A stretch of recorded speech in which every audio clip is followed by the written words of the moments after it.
Emily Carter's hands trembled as she approached the most dangerous man in the city with an absurd proposition: pretend to be her boyfriend at her ex-fiance's wedding.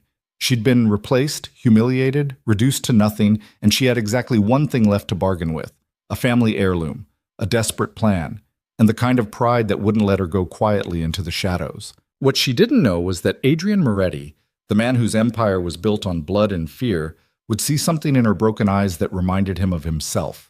And that terrified him more than any enemy ever could. If you're watching from anywhere in the world, drop your city in the comments below. I want to see how far Emily's story travels. And if you want to know whether she survives the choice she's about to make, hit that like button and stay until the very end. The Crimson Lounge wasn't the kind of place where desperate women showed up uninvited. It was a fortress disguised as elegance: velvet booths, chandeliers that cost more than most people's homes, and a clientele that preferred their business conducted in whispers and shadows. The kind of establishment where everyone knew everyone, and strangers were either escorted in by someone with power or escorted out by men with guns. Emily Carter was neither. She stood just inside the entrance, her coat pulled tight against the November chill that still clung to her skin, aware of every pair of eyes that tracked her movement. The hostess, a woman with perfect posture and a smile that could freeze water, blocked her path with the efficiency of someone trained to spot people who didn't belong. "I'm sorry, miss, but this is a private club. Members only." Emily's throat went dry. She'd rehearsed this moment a dozen times on the subway ride over, but now that she was here, standing in front of the velvet rope that separated her old life from the one she was about to step into, the words felt ridiculous. "I need to speak with Adrian Moretti." The hostess's expression didn't change, but something flickered in her eyes. Recognition. Warning. "Mr. Moretti doesn't take walk-ins." "I know." Emily's voice came out steadier than she felt. "But I have something he might want to hear." "I'm sure you do." The hostess's smile sharpened. "And I'm sure you can leave a message with his assistant like everyone else." Emily felt the moment slipping away from her, felt the familiar weight of being dismissed settling back onto her shoulders. She'd spent the last 3 months being invisible, at work, in her apartment, in the life she'd built with a man who'd decided she wasn't worth keeping. She was so goddamn tired of disappearing. "Tell him," she said, pulling the small velvet box from her coat pocket, "that I'm willing to trade." The hostess glanced at the box, then back at Emily's face. For a long moment, neither of them moved. Then the woman lifted one perfectly manicured hand and gestured to someone Emily couldn't see. A man materialized from the shadows, tall, broad-shouldered, wearing a suit that probably cost more than Emily's monthly rent. He didn't speak, just looked at her with the kind of assessment that made her feel like she was being cataloged and evaluated in real time. "She says she has something for Mr. Moretti," the hostess said. The man held out his hand. Emily hesitated, then placed the velvet box in his palm. He opened it with the same detached efficiency he'd used to approach her, examined the contents for exactly 3 seconds, then snapped it shut. "Wait here." He disappeared into the lounge's interior, taking Emily's last bargaining chip with him. She waited. The hostess returned to her station, ignoring Emily with the kind of practiced indifference that came from years of watching people beg for access to places they'd never belong.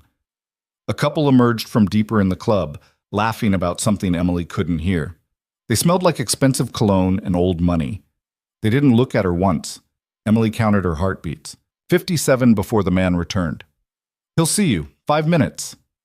She followed him through a maze of corridors that seemed designed to disorient, past doors that probably led to rooms she didn't want to know about.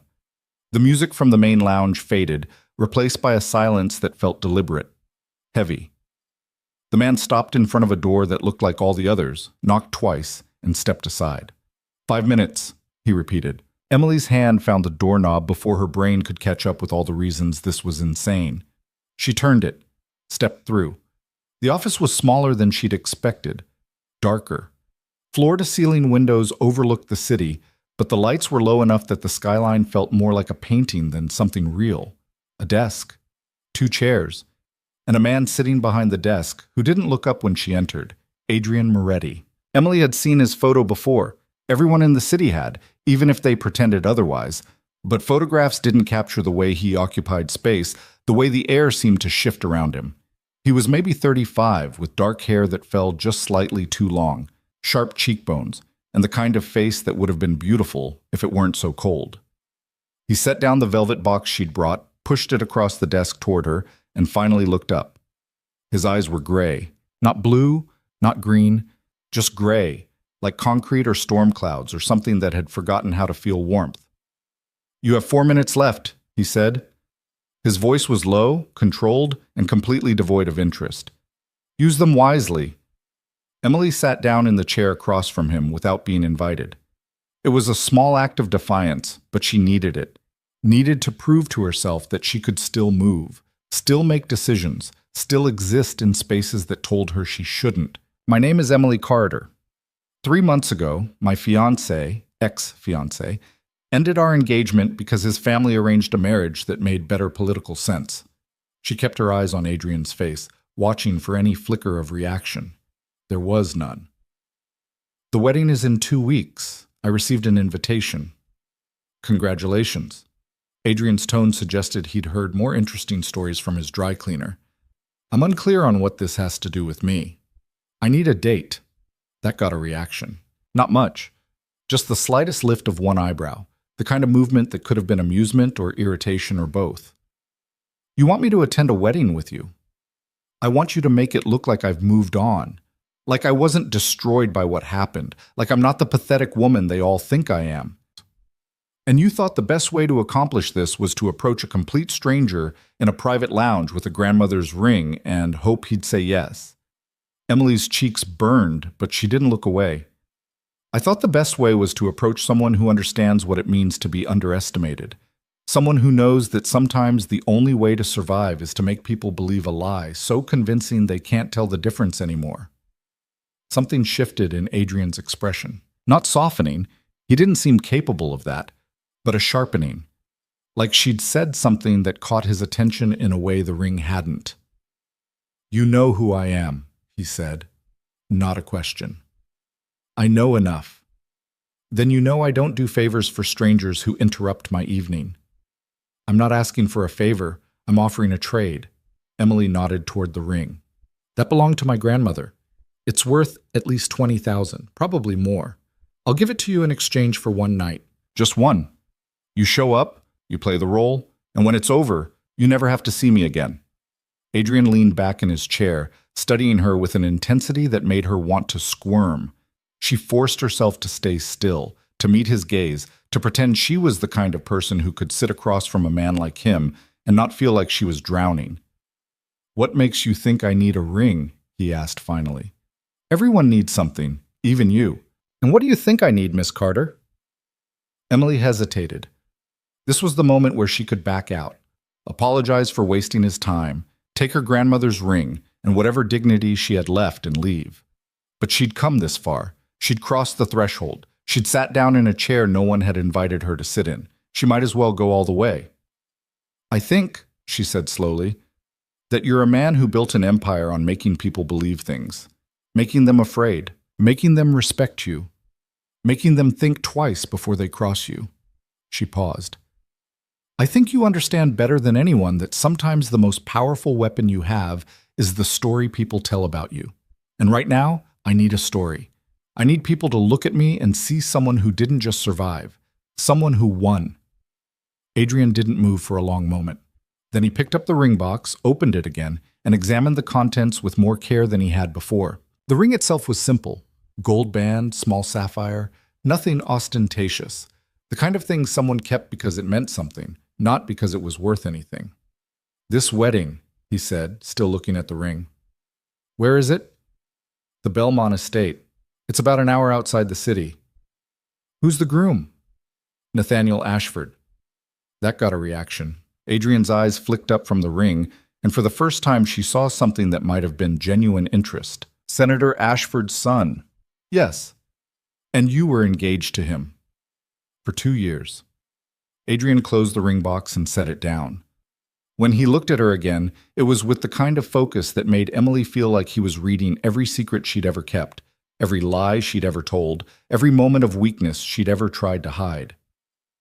"You're asking me to walk into a room full of politicians, socialites, and people with enough money to make problems disappear." he said. You're asking me to pretend to be in a relationship with someone I've never met. You're asking me to do this in 2 weeks, which means we'd have to be convincing enough that no one questions the timeline. And you're offering me a ring that, while sentimental, is worth less than I spent on lunch today. Emily's heart sank. Of course he'd say no. Of course this was ridiculous. Of course she'd made a mistake. I'll do it, Adrian said. Emily blinked. What? I'll do it. But not for the ring. He pushed the velvet box back across the desk toward her. You'll keep that. Consider it part of the performance. Then what do you want? Adrian stood, moving around the desk with the kind of controlled grace that suggested he was very good at violence and even better at hiding it. He stopped a few feet away from her, close enough that she had to tilt her head back to maintain eye contact. 2 weeks, he said. You'll spend them with me. I'll teach you how to walk into that wedding like you belong there. How to speak. How to move. How to make everyone in that room believe that you didn't just move on, you traded up. By the time we're done, Nathaniel Ashford will look at you and wonder how he ever thought he could do better. Why would you do that? Something dark flickered across Adrian's face. Let's just say I understand what it's like to be underestimated. And I don't particularly like the Ashford family. He extended his hand. Do we have a deal? Emily looked at his hand, at the man attached to it, at the choice she was about to make. She'd come here with a desperate plan and a family heirloom. She'd expected rejection, maybe humiliation, possibly worse. She hadn't expected this, hadn't expected him to say yes, hadn't expected the way her pulse quickened when he looked at her like she was a puzzle he wanted to solve. She should say no, should walk away, should go back to her quiet life and her quiet apartment and the quiet heartbreak she'd been nursing for 3 months. But Emily Carter was so goddamn tired of being quiet. She took his hand. Deal. Adrian's apartment, no penthouse, was everything Emily expected and nothing she was prepared for. It occupied the top 3 floors of a building that overlooked the river, all glass and steel and the kind of minimalist luxury that came from having enough money to strip away anything unnecessary. The walls were white, the furniture was black, the art was the kind that probably had names she wouldn't recognize and price tags that would make her nauseous. You'll stay here, Adrian said, leading her through a space that felt more like a museum than a home. The guest suite is on the 2nd floor, bedroom, bathroom, office. Everything you need. Emily stopped walking. I'm sorry, what? Adrian turned, his expression unchanged. If we're going to make this convincing, we need to work together. That means you'll be here every day for the next 2 weeks. It's easier if you just stay. I have a job and an apartment. Take time off or quit. I don't particularly care which. He continued down the hallway, clearly expecting her to follow. As for your apartment, you can keep it if it makes you feel better, but you won't have time to go back there. We have a lot of work to do. Emily felt something cold settle in her chest. You said you'd teach me how to be convincing. You didn't say anything about moving in.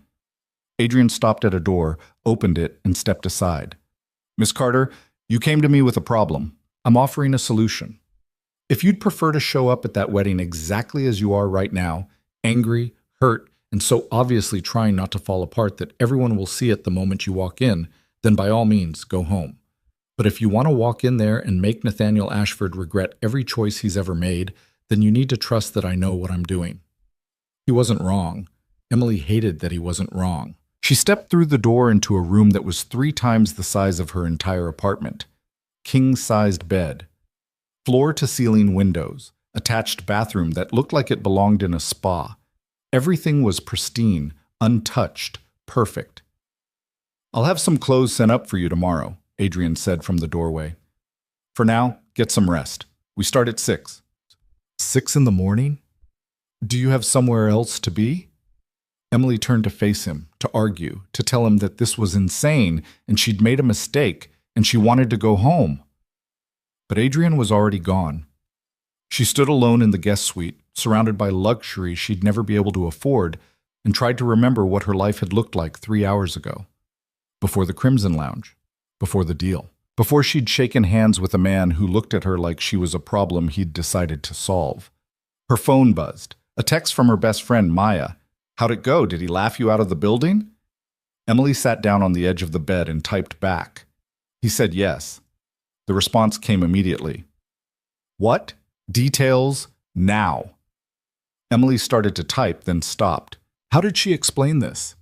How did she put into words that she'd just agreed to spend 2 weeks living with a stranger whose reputation was built on things she didn't want to think about too closely? That she'd traded one desperate situation for another, and now she was sitting in a penthouse that cost more than she'd earn in a lifetime, wondering what the hell she'd just done. She deleted her half-written message and sent something simpler. I'll call you tomorrow. It's complicated. She didn't wait for a response, just set her phone down, kicked off her shoes, and lay back on a bed that felt like sleeping on a cloud. The ceiling above her was smooth and white and empty. No cracks, no water stains, no signs of life. It was perfect. It was suffocating.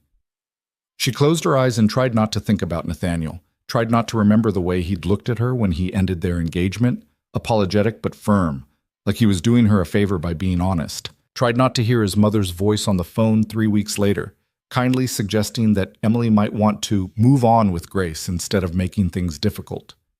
She'd received the wedding invitation 2 days after that call. Thick cardstock, gold lettering, her name printed in elegant script next to "and guest." The cruelty of it had stolen her breath. But now, lying in Adrian Moretti's guest suite with a deal that felt both like salvation and a trap, Emily felt something else entirely. She felt dangerous. 6 a.m. came too soon and too loud. Emily woke to the sound of someone knocking on her door, sharp, insistent, completely unapologetic about the hour. She dragged herself out of bed, still wearing yesterday's clothes, and opened the door to find a woman standing in the hallway. Not Adrian. A woman. She was maybe 50, with silver hair pulled back in a severe bun, and the kind of posture that suggested she'd been trained by someone with a ruler and no patience for slouching. She looked Emily up and down once, her expression giving away absolutely nothing. "Mr. Moretti is waiting for you in the dining room," the woman said. "I'm Claudia. I manage the household.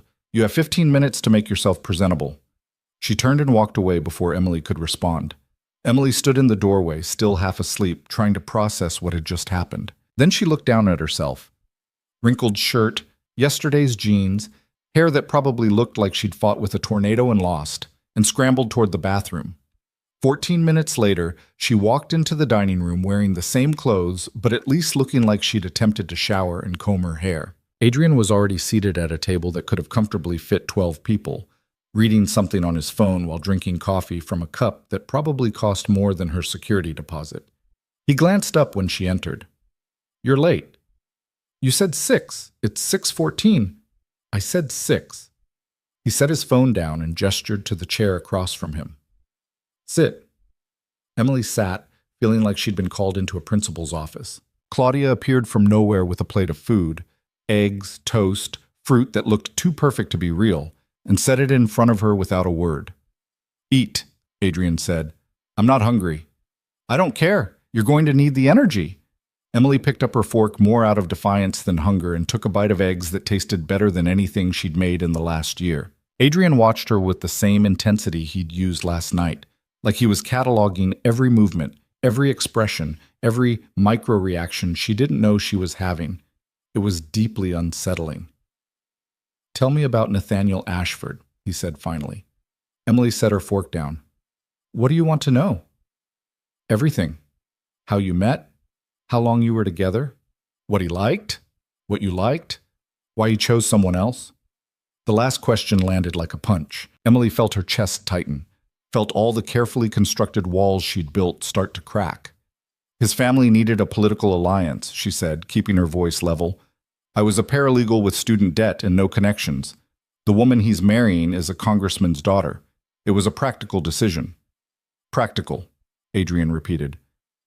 "That's the word he used?" "Among others." "And you believed him?" Emily looked up sharply. "What's that supposed to mean?"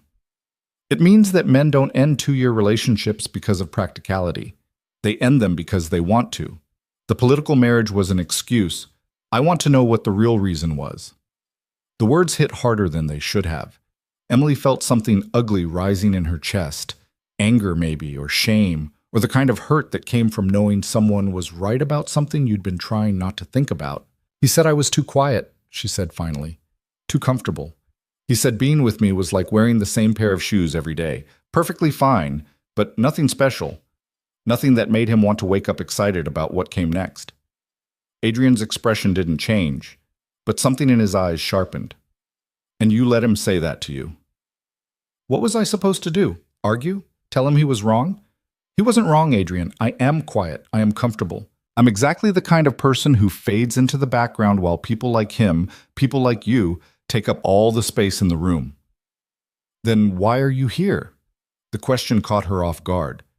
Emily opened her mouth, closed it, tried to find an answer that made sense. Because I'm tired of fading, she said quietly. I'm tired of being the person everyone forgets about. I'm tired of going to work and coming home and existing in this space between invisible and irrelevant. And maybe that makes me pathetic, showing up at a stranger's door with a grandmother's ring and a desperate plan. But at least I'm doing something. At least I'm trying. Adrian leaned back in his chair, studying her. Then he did something Emily didn't expect. He smiled. It wasn't a kind smile. It wasn't warm or reassuring or any of the things smiles were supposed to be. It was sharp and cold, and somehow more genuine than anything else she'd seen from him. Good, he said. That's the first honest thing you've said since you walked in here. Now finish your breakfast. We have a lot of work to do. The next 2 weeks were the hardest of Emily's life. Adrian didn't teach her how to be convincing. He dismantled every habit, every gesture, every piece of armor she'd built, and forced her to rebuild from scratch. He started with the way she walked. You lead with your shoulders, he said on the first day, watching her cross the penthouse living room for the 10th time. You're apologizing for taking up space. Stop. I'm not apologizing for anything. You're hunched forward. Your steps are small. You're trying to make yourself smaller. I can see it from across the room. Emily straightened her spine, lifted her chin, and walked again. Better. Now do it again, and this time remember that you belong here. You're not asking permission to exist. You're not hoping someone will notice you. You're taking what's yours. She walked. Again and again and again until her feet hurt and her back ached and she wanted to scream at him to just let her sit down. But Adrian didn't let her stop. He watched every step, corrected every mistake, pushed her past the point where she thought she could keep going. And somehow, slowly, something started to change. By the end of the first week, Emily could walk across a room and command attention without saying a word. She could hold eye contact without flinching. She could stand next to Adrian, who was tall and imposing and took up space like it was his birthright, and not feel like she was shrinking. The second week, he moved on to conversation. People at that wedding will try to make you uncomfortable, Adrian said over dinner on the 8th day. They'll ask questions designed to embarrass you. They'll make comments that sound like compliments but are actually insults. You need to know how to deflect without looking defensive. How? Practice. I'll play Nathaniel's mother. Emily almost laughed. Almost. You're going to play his mother. Would you prefer I play Nathaniel himself? The thought of Adrian playing her ex-fiancé was so absurd that Emily did laugh. Fine. Be his mother. Adrian shifted in his seat, and somehow, impossibly, his entire demeanor changed. His posture softened. His expression took on a kind of practiced warmth that didn't reach his eyes. When he spoke, his voice was different, smoother, kinder. Emily, dear, it's so lovely to see you. I had no idea you'd moved on so quickly. You must tell me all about your new friend. The impression was so accurate that Emily felt her stomach drop. She'd heard that exact tone from Nathaniel's mother 100 times, the kind of sweetness that was really venom. He's not just a friend, Emily said, trying to keep her voice steady. We've been seeing each other for a while now. How wonderful. And what is it he does? I don't believe I've heard the name. Moretti, is it? Is he in finance? Emily hesitated. This was the part that terrified her. How did she explain what Adrian did without actually explaining what Adrian did? He's in business, she said carefully. Adrian, still in character, smiled. How lovely and vague.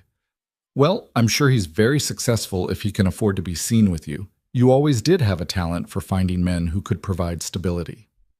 The words landed exactly the way they were meant to, sharp and cutting and designed to make Emily feel small.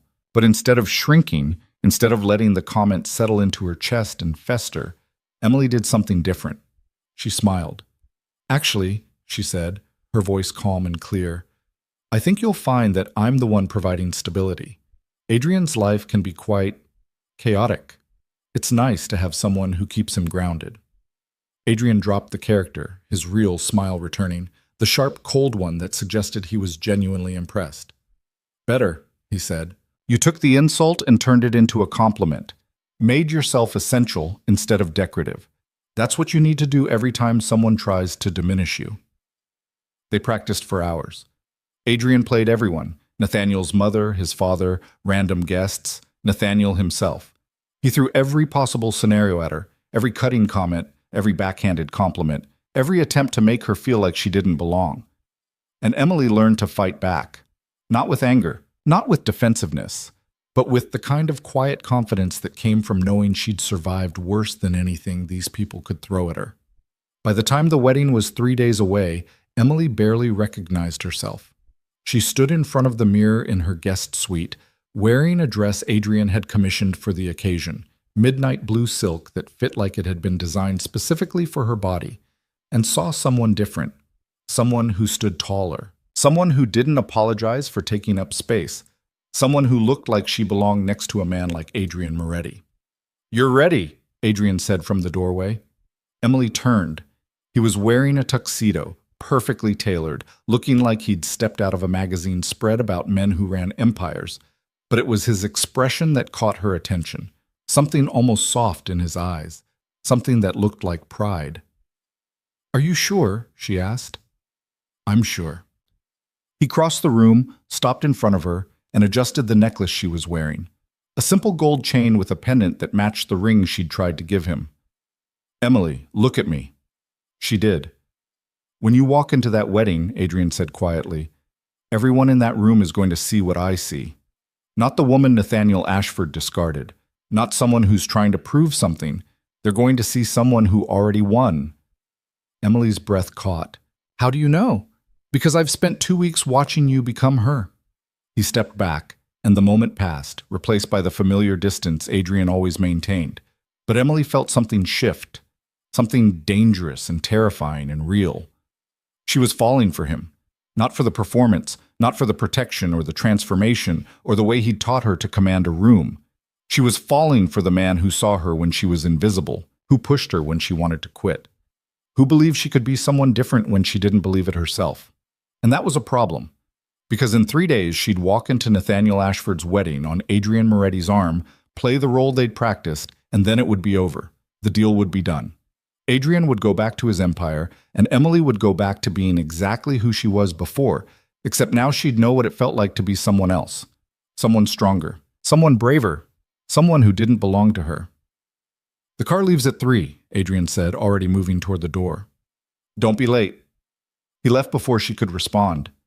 Emily turned back to the mirror and studied the woman looking back at her. The dress, the posture, the confidence she'd learned to wear like armor. She'd asked Adrian to teach her how to survive his world. What she hadn't expected was how much it would cost her to leave it. The morning of the wedding arrived with the kind of gray sky that threatened rain but never quite delivered. Emily woke up before her alarm, her stomach already twisting itself into knots that had nothing to do with breakfast, and everything to do with the fact that in approximately 6 hours she'd be walking into the Belmont estate on Adrian Moretti's arm. She stared at the ceiling of her guest suite, still pristine, still perfect, still feeling like somewhere she was borrowing rather than inhabiting, and tried to remember how to breathe normally. Her phone buzzed on the nightstand. A text from Maya. "Today's the day. You've got this. Call me after and tell me everything." Emily typed back a thumbs-up emoji because actual words felt impossible right now, then dragged herself out of bed and into the shower. The water was too hot, but she didn't adjust it. The scalding heat felt like the only real thing in a morning that already seemed dreamlike and surreal. When she emerged 20 minutes later, wrapped in a towel that was softer than anything she owned, Claudia was waiting in the bedroom with a garment bag and an expression that suggested punctuality was a virtue, and Emily was testing her patience. "Mister, Moretti wants you downstairs in 30 minutes, Claudia said, hanging the garment bag on the closet door. "Hair and makeup will be here in 10. "I can do my own." "Mr. Moretti insists." Of course he did. Emily spent the next 3 hours being transformed by people who didn't speak to her beyond necessary instructions. The hairstylist worked in silence, twisting Emily's dark hair into something elegant and intricate that probably had a French name she'd never remember. The makeup artist was more talkative, but only about color palettes and undertones and whether Emily's skin was more cool or warm. No one asked how she was feeling, no one asked if she was nervous. No one seemed to care that beneath all the silk and powder and carefully applied mascara, Emily felt like she was about to walk off a cliff. By the time they finished, she barely recognized her reflection. The woman in the mirror looked expensive, controlled, like someone who attended political weddings and socialized with senators and didn't spend her weekdays filing paperwork in a law office that smelled like burnt coffee and broken dreams. The midnight blue dress fit exactly the way Adrian said it would, like it had been made for her body specifically, which it probably had been. The neckline was elegant without being suggestive. The fabric moved like water when she turned, and the whole effect was understated in a way that probably cost more than her car. She was still staring at herself when Adrian appeared in the doorway behind her, his reflection joining hers in the mirror. He'd changed since breakfast. The casual clothes he'd worn earlier were gone, replaced by a charcoal gray suit that looked like it had been cut by someone who understood that clothes were armor and presentation was warfare. His dark hair was pushed back from his face, his jaw was clean-shaven, and when his eyes met hers in the mirror, Emily felt something electric run down her spine. "You look perfect," he said. "I look terrified." "That too." He stepped into the room, closing the distance between them until he was close enough that she could smell his cologne, something dark and woody that probably had a name like obsession or danger or rich bastard. "But they won't see that. They'll see exactly what we want them to see." Emily turned to face him. "What if I mess this up?" "You won't. You don't know that." "I do." Adrian reached out and adjusted the pendant around her neck. The same gesture he'd made 3 days ago, but somehow more intimate now. His fingers brushed her collarbone and Emily's breath caught. "Emily, look at me." She did. "You've spent 2 weeks learning how to do this," Adrian said, his voice low and steady. "You know how to walk into that room. You know how to talk to these people. You know how to make Nathaniel Ashford regret every decision that led him away from you. The only thing you need to do now is remember that you're not pretending to be someone else. You're remembering who you've always been underneath all the doubt." "And who's that?" "Someone who doesn't need him anymore." The words settled into Emily's chest like a key turning in a lock. She wanted to believe them, wanted to believe that the woman in the mirror was real, that the confidence she'd learned wasn't just borrowed armor. She'd have to return when this was over. But standing this close to Adrian, feeling the weight of his attention like a physical thing, Emily wasn't sure what she believed anymore. "The car's waiting," Adrian said, stepping back and breaking whatever spell had been building between them. "Are you ready?" "No, not even remotely." "Yes," Emily lied. The drive to the Belmont estate took just over an hour, and Emily spent most of it staring out the window while Adrian made phone calls in a language she was pretty sure was Italian. He spoke quietly, his tone clipped and businesslike, and Emily tried not to think about what kind of business required that level of discretion. She'd done a decent job over the past 2 weeks of not asking questions about Adrian's life. Not because she didn't want to know, curiosity was a constant hum in the back of her mind, but because part of her understood that knowing too much would make it harder to walk away when this was over. And she would have to walk away. That was the deal. The estate appeared around a curve in the road like something out of a period drama. Sprawling grounds, manicured gardens, a mansion that looked like it had been imported brick by brick from some European countryside. Cars lined the circular driveway, all of them expensive, all of them gleaming in the late afternoon light that had finally broken through the clouds. Emily's hands started shaking. Adrian ended his call and looked at her. "Breathe." "I am breathing." "No, you're hyperventilating. There's a difference." He reached across the seat and took her hand, the first time he'd initiated physical contact that wasn't part of training or demonstration. His palm was warm, his grip firm without being controlling. "Emily, we're going to walk in there together. We're going to make an appearance. We're going to let people see exactly what they need to see.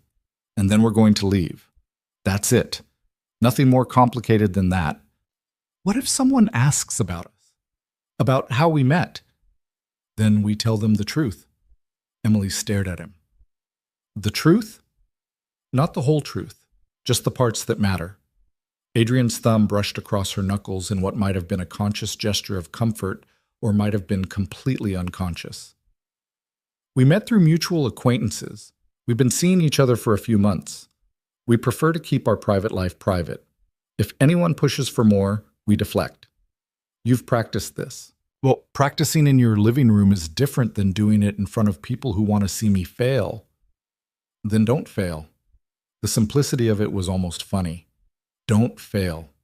As if she could just decide not to fall apart, not to let the weight of Nathaniel's rejection crush her, not to feel like an imposter playing dress-up in someone else's life. But Adrian was still holding her hand, still looking at her like he believed she could do this, and Emily found herself nodding. "Okay," she said.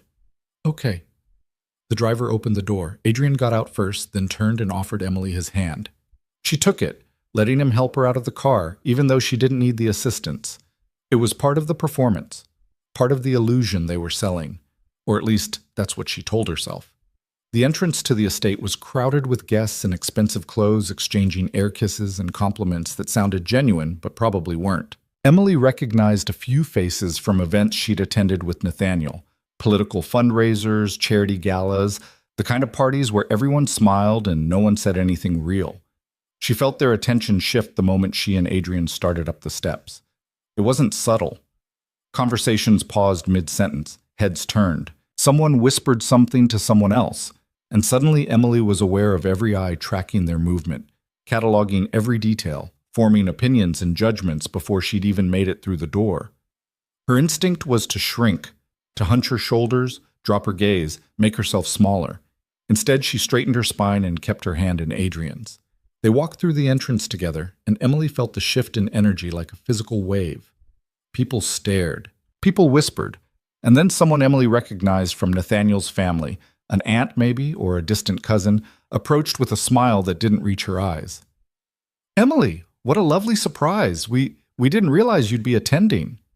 The implication was clear. You weren't supposed to come. You were supposed to stay home and lick your wounds like a good rejected fiancé. Emily returned the smile with one of her own. "I wouldn't miss it. Nathaniel and I may not be together anymore, but I still wish him well." The woman's gaze slid to Adrian with barely concealed curiosity. "And who's this?" "Adrian Moretti, he said, extending his hand with the kind of easy confidence that suggested he'd been doing this his entire life. "It's a pleasure." The woman shook his hand, her expression shifting from curiosity to something more cautious. "Moretti, that name sounds familiar. I get that a lot. And how do you and Emily know each other?" "Through mutual friends," Emily said smoothly, exactly as she'd practiced. "We met a few months ago." "How wonderful.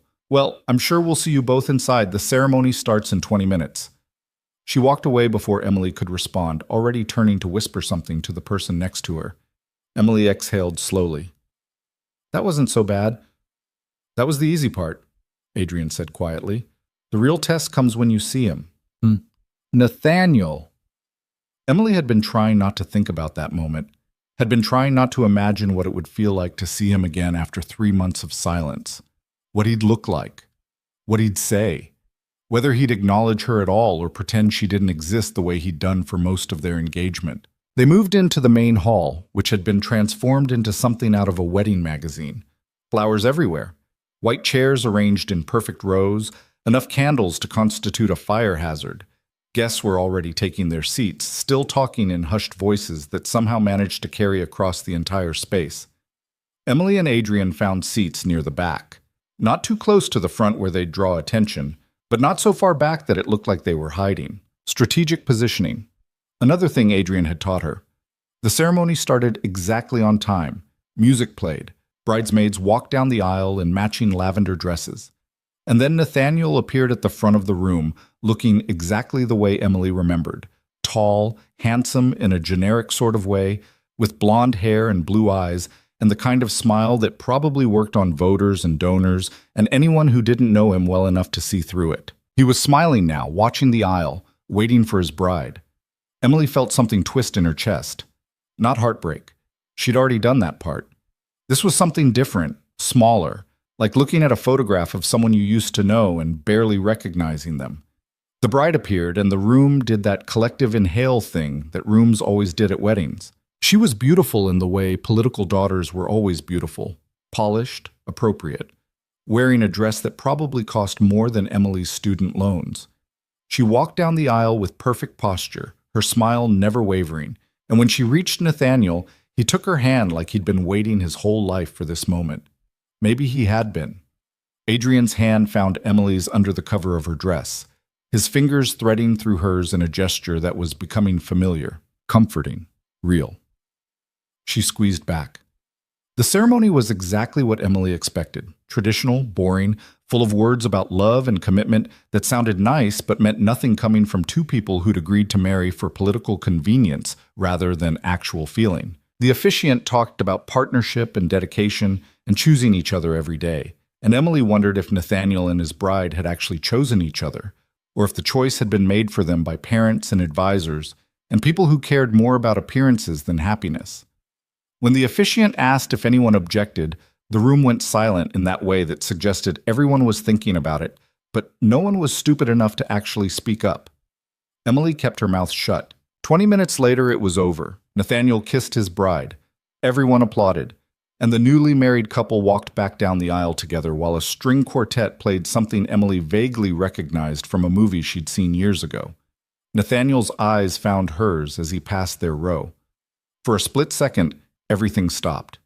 He saw her, saw Adrian next to her, saw the way Emily was sitting, straight-backed, composed, not falling apart the way he probably expected. His expression flickered, surprise maybe, or recognition, or something else Emily couldn't quite name, and then he was past them, moving toward the reception, already smiling at someone else. Emily realized she'd been holding her breath. "You okay?" Adrian murmured. "I don't know yet." The reception was held in a ballroom that made the ceremony space look modest by comparison. Crystal chandeliers, floor-to-ceiling windows overlooking the gardens, tables set with china that probably cost more per plate than Emily made in a week. Everything was white and gold and designed to remind you that the people hosting this event had more money than you'd ever see in your lifetime. Emily and Adrian were seated at a table near the edge of the room, far enough from the head table that they wouldn't be subjected to speeches up close, but still visible enough that people would notice them. Strategic positioning again. Everything with Adrian was strategic. The other people at their table were strangers, donors probably, or business associates, people who smiled politely but didn't engage in actual conversation beyond surface-level pleasantries. Emily was grateful for it. She didn't have the energy to perform more than necessary. Dinner was served in courses that kept appearing without anyone seeming to order them. Emily picked at her food, too aware of her own pulse, too conscious of the fact that every few minutes someone at another table would glance over at her and Adrian and whisper something to their companion. "They're staring," she said quietly. "Let them." Adrian took a sip of wine, completely unbothered. "That's the point." I thought the point was to show Nathaniel I'd moved on." "It is. And part of moving on is letting people be curious, letting them wonder who you are now, who I am, what we're doing together." He set his glass down and looked at her directly. "You want to know what they're thinking?" "I'm not sure I do." "They're thinking that you look different, that you're with someone they don't recognize, that maybe they underestimated you." His voice was low enough that only she could hear. "They're thinking that Nathaniel Ashford might have made a mistake." Emily wanted to believe that. Wanted to believe that the whispers were about her transformation instead of her audacity in showing up at all. But she'd spent too many years being invisible to trust that people were actually seeing her now. The dancing started after dinner. The bride and groom had their first dance, perfectly choreographed, probably rehearsed a dozen times, and then the floor opened up to everyone else. Music filled the ballroom, couples moved together, and Emily watched from the safety of their table, trying to ignore the fact that her hands were shaking again. Adrian stood and offered her his hand. "Dance with me." It wasn't a question. Emily looked up at him, at this man who'd spent 2 weeks teaching her how to be someone else, and felt panic rise in her throat. "I don't think we practiced this. We practiced in your living room. And now we're practicing in a ballroom full of people who are expecting us to look like a couple. So dance with me." Emily took his hand because refusing would have drawn more attention than accepting. Adrian led her onto the floor with the same controlled grace he brought to everything else, positioning them somewhere in the middle of the crowd where they were visible but not conspicuous. His hand settled on her waist. Hers rested on his shoulder. And then they were moving, swaying to music Emily barely heard over the sound of her own heartbeat. "You're tense," Adrian said. "I'm terrified." "Of dancing? Of all of this? Of being here? Of everyone watching us? Of—" She stopped herself before she could finish the sentence. "Of falling for you. Of forgetting this isn't real." Adrian pulled her slightly closer, closing the distance between them until they were close enough that Emily could feel the warmth of his body through the thin fabric of her dress. "Do you know what I see when I look at you right now? Someone pretending to be confident? Someone who stopped pretending about 3 days ago." His voice was quiet, intimate in a way that made her skin feel too tight. "You keep waiting for permission to be the person you've become, Emily. But no one's going to give it to you. You just have to take it." Before Emily could respond, she caught movement in her peripheral vision. Nathaniel and his bride were dancing nearby, close enough that Emily could hear them talking if she wanted to. She didn't want to, but Nathaniel's eyes found hers anyway, holding her gaze for a beat longer than necessary before he looked away. "He's watching you," Adrian murmured. "I know." "How does it feel?" Emily considered the question. A month ago, the answer would have been devastating, would have shredded whatever remained of her pride and left her bleeding in the middle of this perfect ballroom.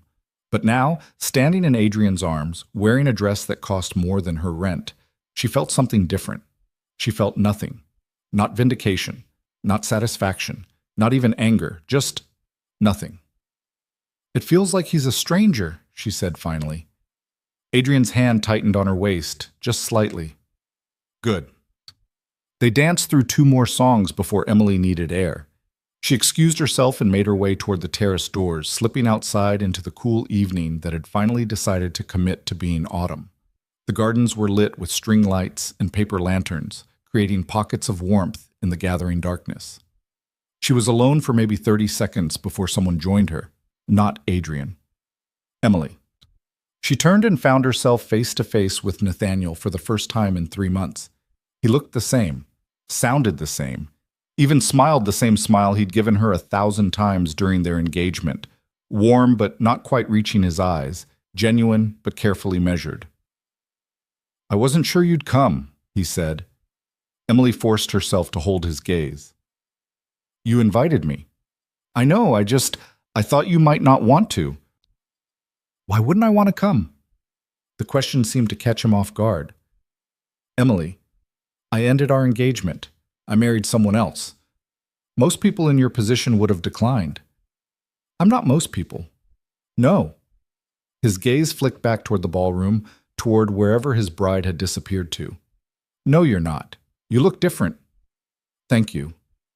That wasn't necessarily a compliment. Emily felt something cold settle in her stomach. Then what was it? Nathaniel stepped closer, lowering his voice. "It was an observation. You show up here with some guy no one's ever heard of, wearing a dress that probably costs more than you make in 6 months, acting like you didn't spend 2 years of your life planning a future with me. It's concerning." "Concerning?" "Yes. I worry about you, Em. I don't want to see you make decisions you'll regret just because you're hurt." The nickname, Em, the one he'd called her throughout their relationship, landed like a slap. Emily had forgotten how condescending he could sound when he thought he was being kind, how he'd perfected the art of making concern sound like criticism. "I appreciate your worry," Emily said, keeping her voice level. "But I'm fine. Better than fine, actually." "Are you?" "Because from where I'm standing, it looks like you're trying very hard to prove something. And I just want to make sure you're not getting involved in something dangerous." "Dangerous?" "Adrian Moretti." Nathaniel said the name like it tasted wrong. "Do you know who he is? What he does?" "I know exactly who he is." "Then you know he's not the kind of man you should be with. Emily, you're a paralegal. You work in family law. You're not equipped to handle someone like that." The words were so perfectly Nathaniel, so convinced of his own rightness, so certain that he knew what was best for her, that Emily almost laughed. This was the man she'd loved, the man she'd planned to marry. And he was standing in front of her on his wedding day, telling her she wasn't capable of making her own decisions. "You're right," Emily said quietly. "I'm not equipped to handle someone like Adrian, but maybe that's the point. Maybe I spent 2 years being exactly the person you thought I should be. Quiet, comfortable, perfectly fine. And it got me nowhere. So now I'm trying something different. I'm choosing something different. And whether you approve or not really isn't my concern anymore. Nathaniel's expression hardened. I'm trying to help you. No, you're trying to make yourself feel better about the fact that I didn't fall apart when you left. You wanted me to be devastated. You wanted me to stay home and cry and prove that losing you was the worst thing that ever happened to me. Emily took a step closer, holding his gaze. But I didn't. I'm here, I'm fine, and that bothers you more than you want to admit. That's not, it is. And you know what?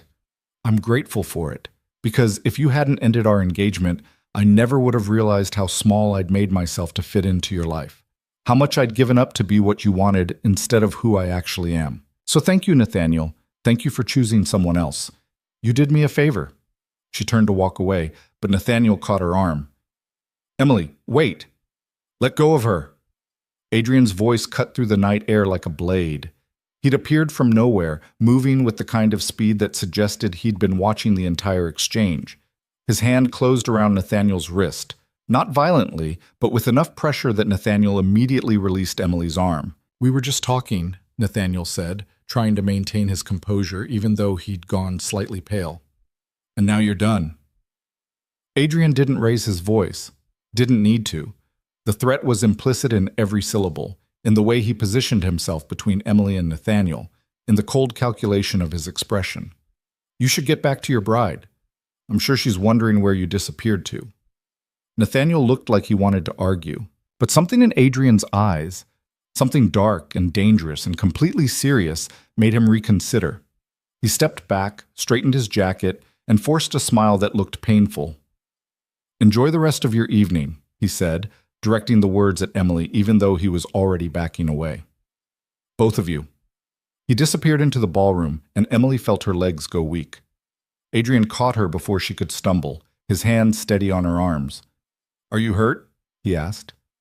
No, I'm fine. He just startled me. He grabbed you. He didn't mean, I don't care what he meant. Adrian's voice was still low, still controlled, but there was an edge to it now that Emily had never heard before. Something protective and possessive and absolutely deadly. No one touches you without your permission, ever.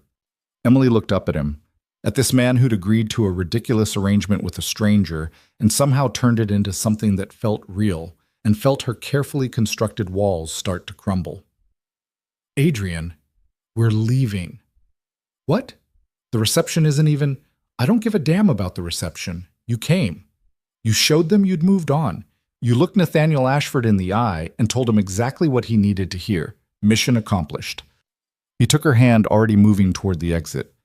Now we're leaving before I do something that will make tomorrow's headlines. Emily didn't argue.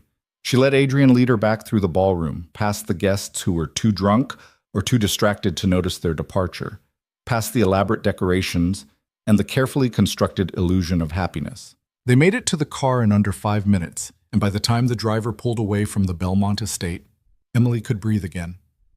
She looked back through the rear window at the mansion growing smaller behind them, at the lights and the music and the life she'd almost had, and felt the last thread connecting her to Nathaniel Ashford finally snap. It was done. It was over. She'd survived. Adrian was on his phone again, speaking in that same quiet Italian, his tone clipped and businesslike. Emily watched him in the darkness of the car, memorizing the sharp angles of his face, the way his jaw tensed when he was listening to something he didn't like, the controlled violence he carried in every movement. This was the real Adrian Moretti, not the patient teacher who'd spent 2 weeks transforming her, not the polite date who danced with her in a ballroom full of strangers. This was the man who built empires out of fear and loyalty and calculated risk. And Emily had agreed to walk into his world for one night. Except it didn't feel like one night anymore. It felt like she'd crossed a threshold she couldn't uncross, made a choice she couldn't unmake. She'd asked Adrian to teach her how to survive, and he had. But what she hadn't anticipated was that surviving his world meant becoming someone who didn't fit in her old one anymore. The car pulled up in front of Adrian's building 30 minutes later. He ended his call and turned to her, his expression unreadable in the dim light. Thank you, Emily said quietly. For everything, for doing this, for... Don't thank me yet. Something in his tone made Emily's pulse quicken. What do you mean? Adrian looked at her for a long moment, something complicated moving behind his eyes. Then he opened the car door and stepped out, offering his hand to help her. Come inside, he said. We need to talk. Emily's hands were still trembling when they stepped into the elevator. She kept them clasped in front of her, watching the numbers climb toward the penthouse, acutely aware of Adrian standing beside her in silence. The air between them felt different now, charged with something that hadn't been there 2 hours ago when they'd left for the wedding. Or maybe it had always been there, and Emily had just been too focused on surviving to notice. The elevator doors opened directly into Adrian's penthouse. He walked in ahead of her, already pulling off his jacket and tossing it over the back of a chair with none of the care someone should show for something that probably cost $5,000. Emily followed more slowly, suddenly unsure of what to do with herself in this space that had become familiar but never quite felt like home. Drink? Adrian asked, moving toward the bar without waiting for an answer. I probably shouldn't. That wasn't really a question. He poured 2 glasses of something amber and expensive looking, then crossed the room and handed one to her. Sit down before you fall down. Emily sank onto the edge of the sofa, grateful for permission to stop pretending she was fine. Her feet hurt from the heels she'd been wearing for 6 hours. Her scalp ached from the pins holding her hair in place. And somewhere underneath all the physical discomfort was an exhaustion that had nothing to do with her body and everything to do with the fact that she'd just spent an evening watching her ex-fiancé marry someone else while pretending she didn't care.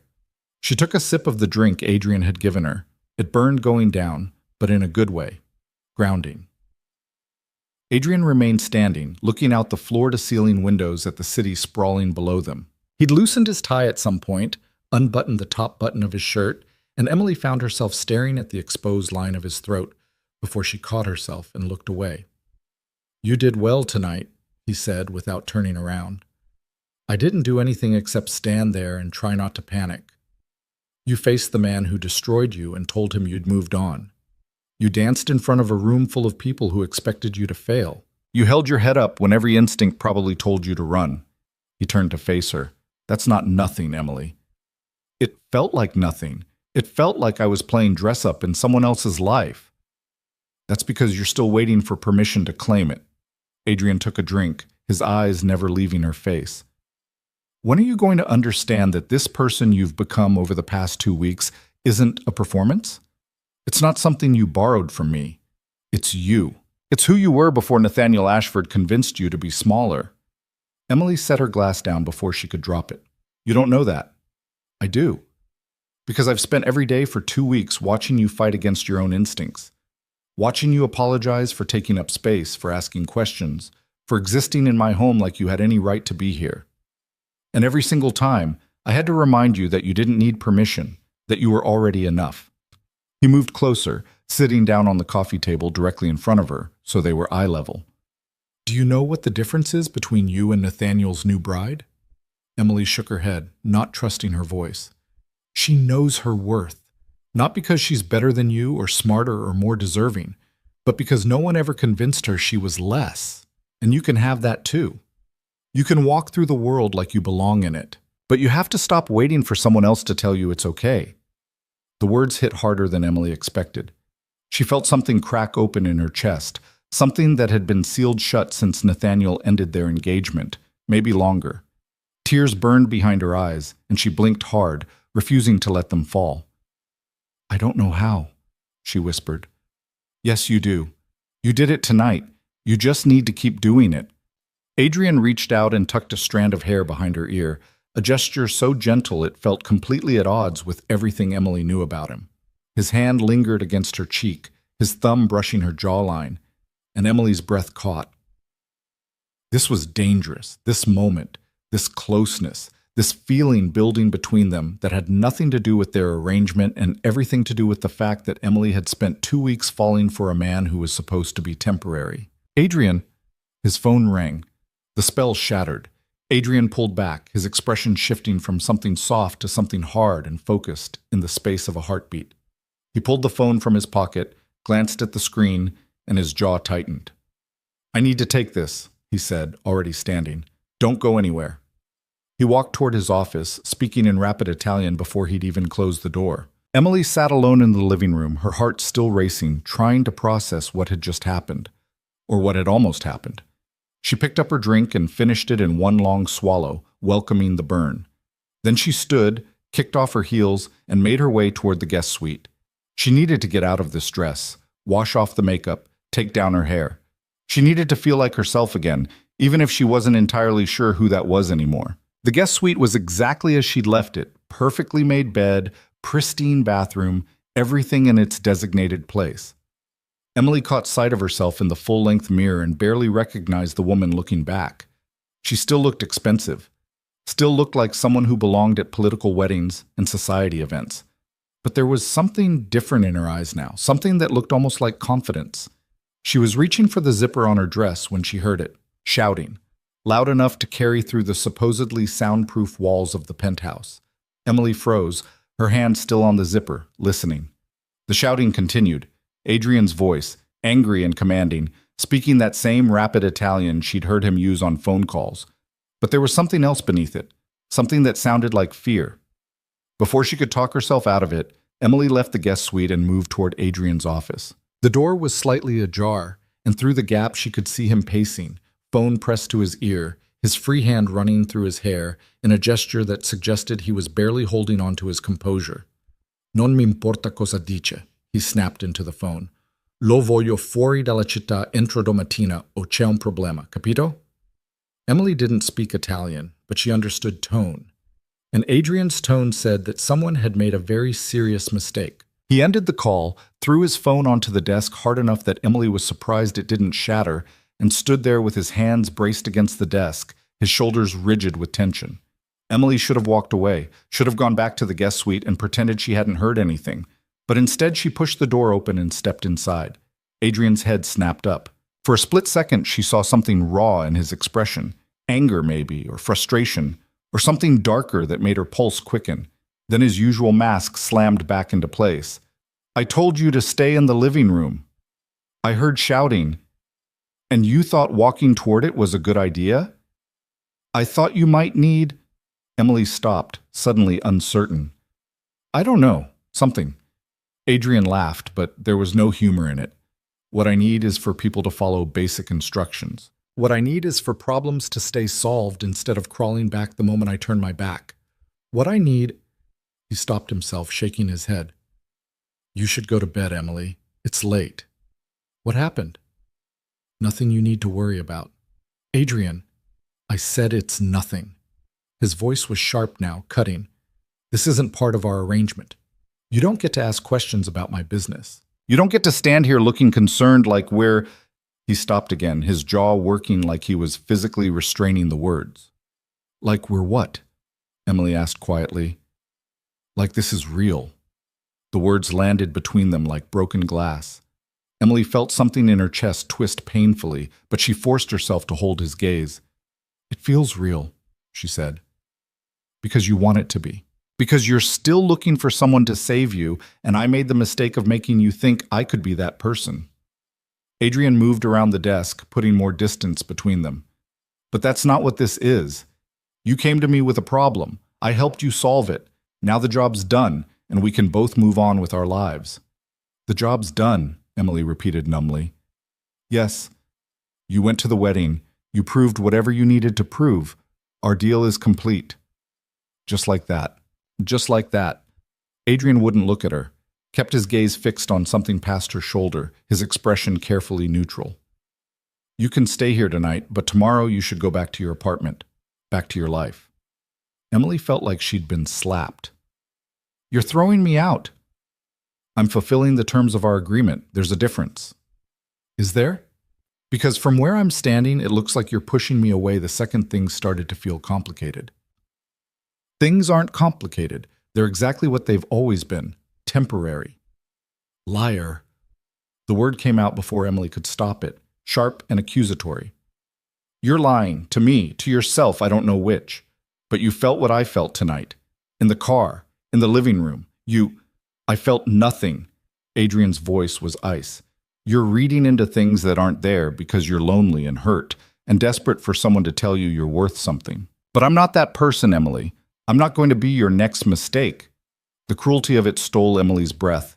She stood there, still wearing the dress he'd bought her, still carrying the confidence he'd taught her to wear, and felt every piece of it crumble to dust. "You're right," she said quietly. "You're not Nathaniel. You're worse. At least he had the decency to be honest about why he didn't want me." She turned and walked out before Adrian could respond, made it back to the guest suite, and closed the door behind her with enough control that it didn't slam. Then she collapsed onto the edge of the bed and finally let the tears fall. She cried for Nathaniel and the future she'd lost. She cried for the woman she'd been 2 weeks ago, small and invisible and convinced she deserved it. But mostly she cried for Adrian, for the man who'd seen her when she was invisible and taught her how to be seen, only to push her away the moment she started to matter. Emily didn't sleep that night. She lay in the dark, staring at the ceiling, listening to the sounds of the penthouse settling around her. At some point, maybe 2, maybe 3 in the morning, she heard Adrian's footsteps in the hallway outside her door.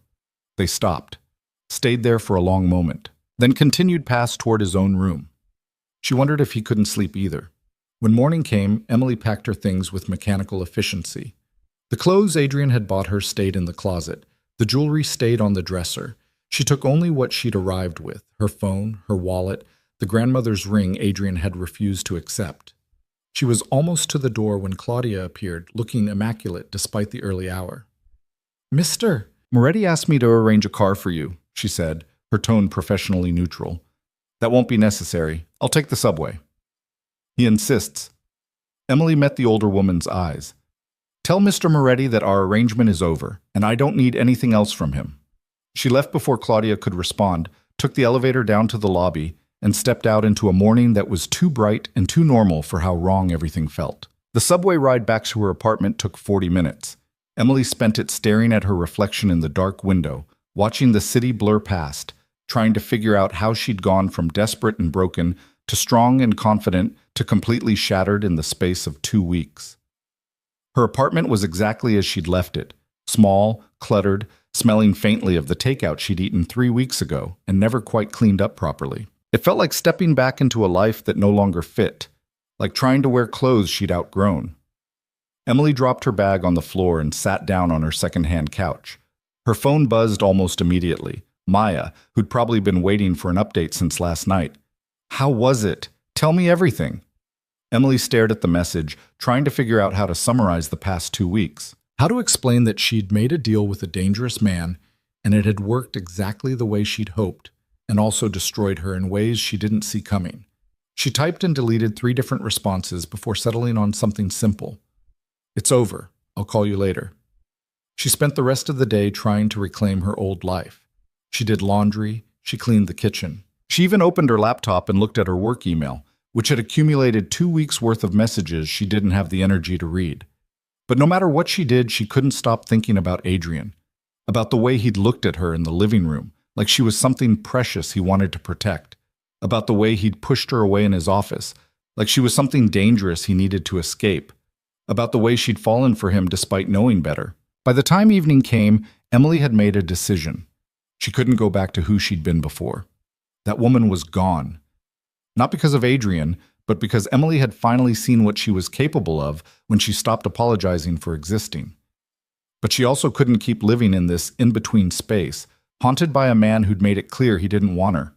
She needed to move forward, needed to take everything Adrian had taught her and use it to build something that belonged to her, not to him or Nathaniel or anyone else who'd tried to define her worth. She was drafting her resignation letter, because going back to the law office where she'd been invisible for 3 years felt impossible now, when her phone rang. Unknown number.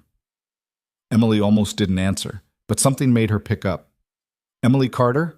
A man's voice, unfamiliar. "Who's asking?" "My name is Marco. I work for Adrian Moretti. He asked me to call you." Emily's heart stopped. "Why?" "There's been a situation.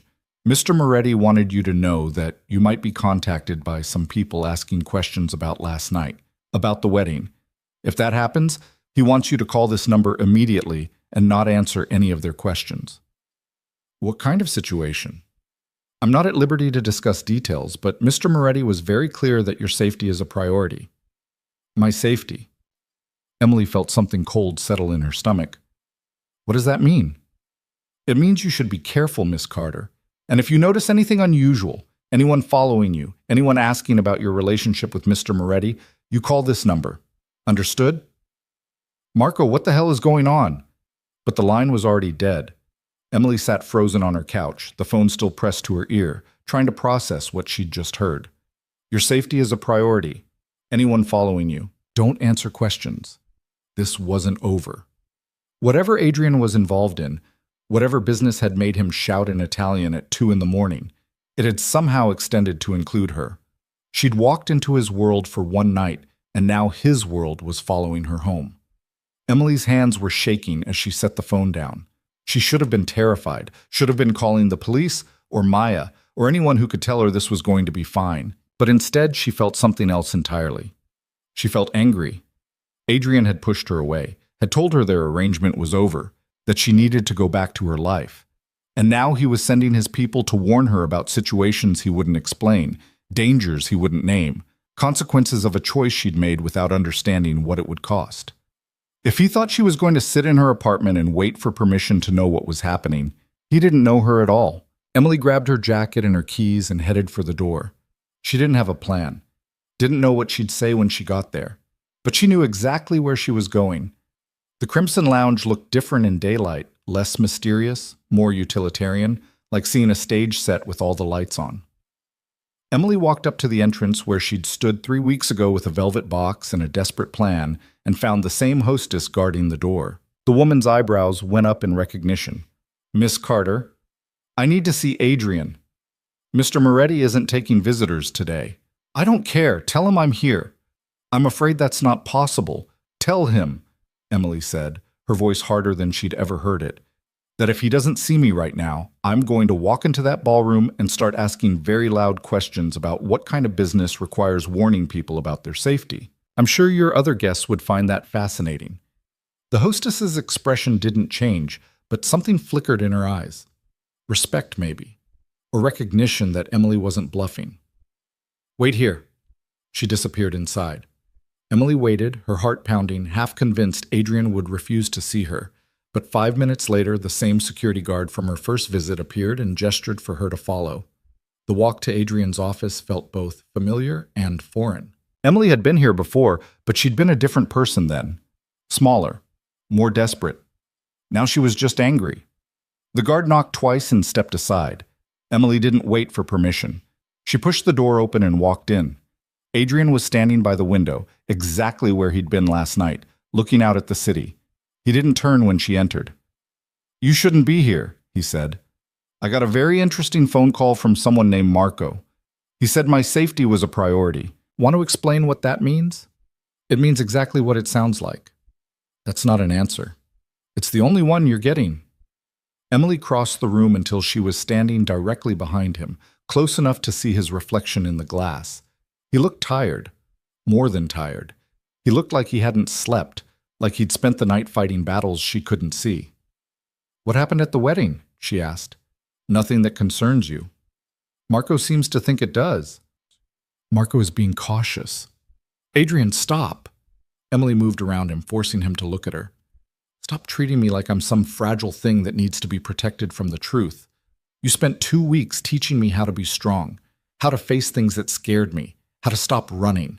So don't stand here and tell me I should go home and pretend none of this is happening. Adrian's jaw tightened. You don't understand what you're asking. Then help me understand. I can't. Why not? Because the less you know, the safer you are. Emily laughed, sharp and bitter. That's rich coming from the man who dragged me into his world in the first place. You made me part of this, Adrian. The moment you agreed to go to that wedding, the moment you taught me how to walk and talk and exist like someone who mattered, you made me part of whatever this is. So don't act like you're protecting me by shutting me out. You're just protecting yourself. You're right. Adrian's voice was flat, emotionless. I am protecting myself. Because letting you get any closer is the stupidest thing I could possibly do. Why? Because everyone I let close ends up dead or gone or wishing they'd never met me. Because this life, the one you think you want to be part of, destroys people. And you've already been destroyed enough. The raw honesty of it stopped Emily cold. She looked at Adrian, really looked at him, and saw past the expensive clothes and the controlled violence and the carefully constructed walls. Saw the man underneath who'd agreed to help a stranger because he understood what it meant to feel invisible. Who'd spent 2 weeks teaching her how to survive because maybe, somewhere deep down, he was still trying to figure out how to survive himself. "What happened at the wedding?" she asked again, softer this time. Adrian turned away from her, his hands bracing against the window frame. For a long moment, he didn't speak. Then, finally, he said, "Someone tried to kill me." The words hit Emily like a physical blow. "What?" "Not during the ceremony, after. While we were leaving, a car followed us from the estate. 3 men. They would have succeeded if my driver hadn't noticed and taken an alternate route." He looked at her reflection in the glass. "That phone call I took when we got back, that was my head of security telling me they'd found the men who'd been sent. Telling me someone had put a price on my head high enough that people were getting reckless. But you're okay." "I'm fine. You're fine. Everyone's fine." His voice was bitter. "Except now whoever ordered the hit knows I was at that wedding, knows I was with you, which means they might decide your leverage." Emily felt her legs go weak. "Leverage? A way to get to me. A weakness they can exploit." Adrian finally turned to face her fully. "That's why Marco called. That's why I told you to leave this morning. Because the moment you stepped into my world, you became a target, and I can't—" His voice cracked slightly. "I can't protect you if you keep putting yourself in danger by being near me." "So what? I'm just supposed to go home and hope they forget about me?" "Yes." "And if they don't? Then I'll handle it." Emily shook her head. "You really think I'm going to sit in my apartment and wait for you to handle whatever this is? You really think after everything you taught me, I'm just going to go back to being invisible?" "That's exactly what I think. Because the alternative is watching you get hurt because of me, and I won't do that. You don't get to make that choice for me." "I do when it's my mess that put you in danger." Emily stepped closer, close enough that she could see the exhaustion in Adrian's eyes, the tension in his shoulders, the way he was holding himself together through sheer force of will. "Tell me something," she said quietly. "When you pushed me away last night, was it really because our arrangement was over, or was it because you were already trying to protect me from this?" Adrian didn't answer, didn't need to. The answer was written all over his face. "I'm not going anywhere," Emily said. "I'm not going back to my apartment to hide. I'm not going to pretend the past 2 weeks didn't happen. You made me part of your world, Adrian, and now you're stuck with me." "Emily, no. You don't get to push me away for my own good. You don't get to decide I'm too fragile to handle the truth.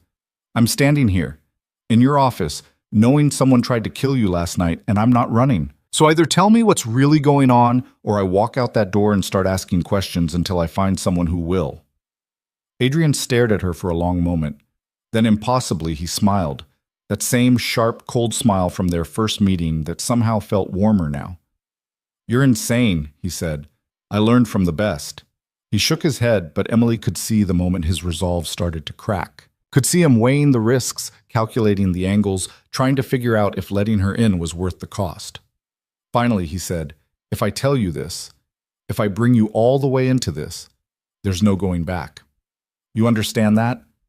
"I understand. You'll know things that will make you complicit, that will make you as much a part of this world as I am."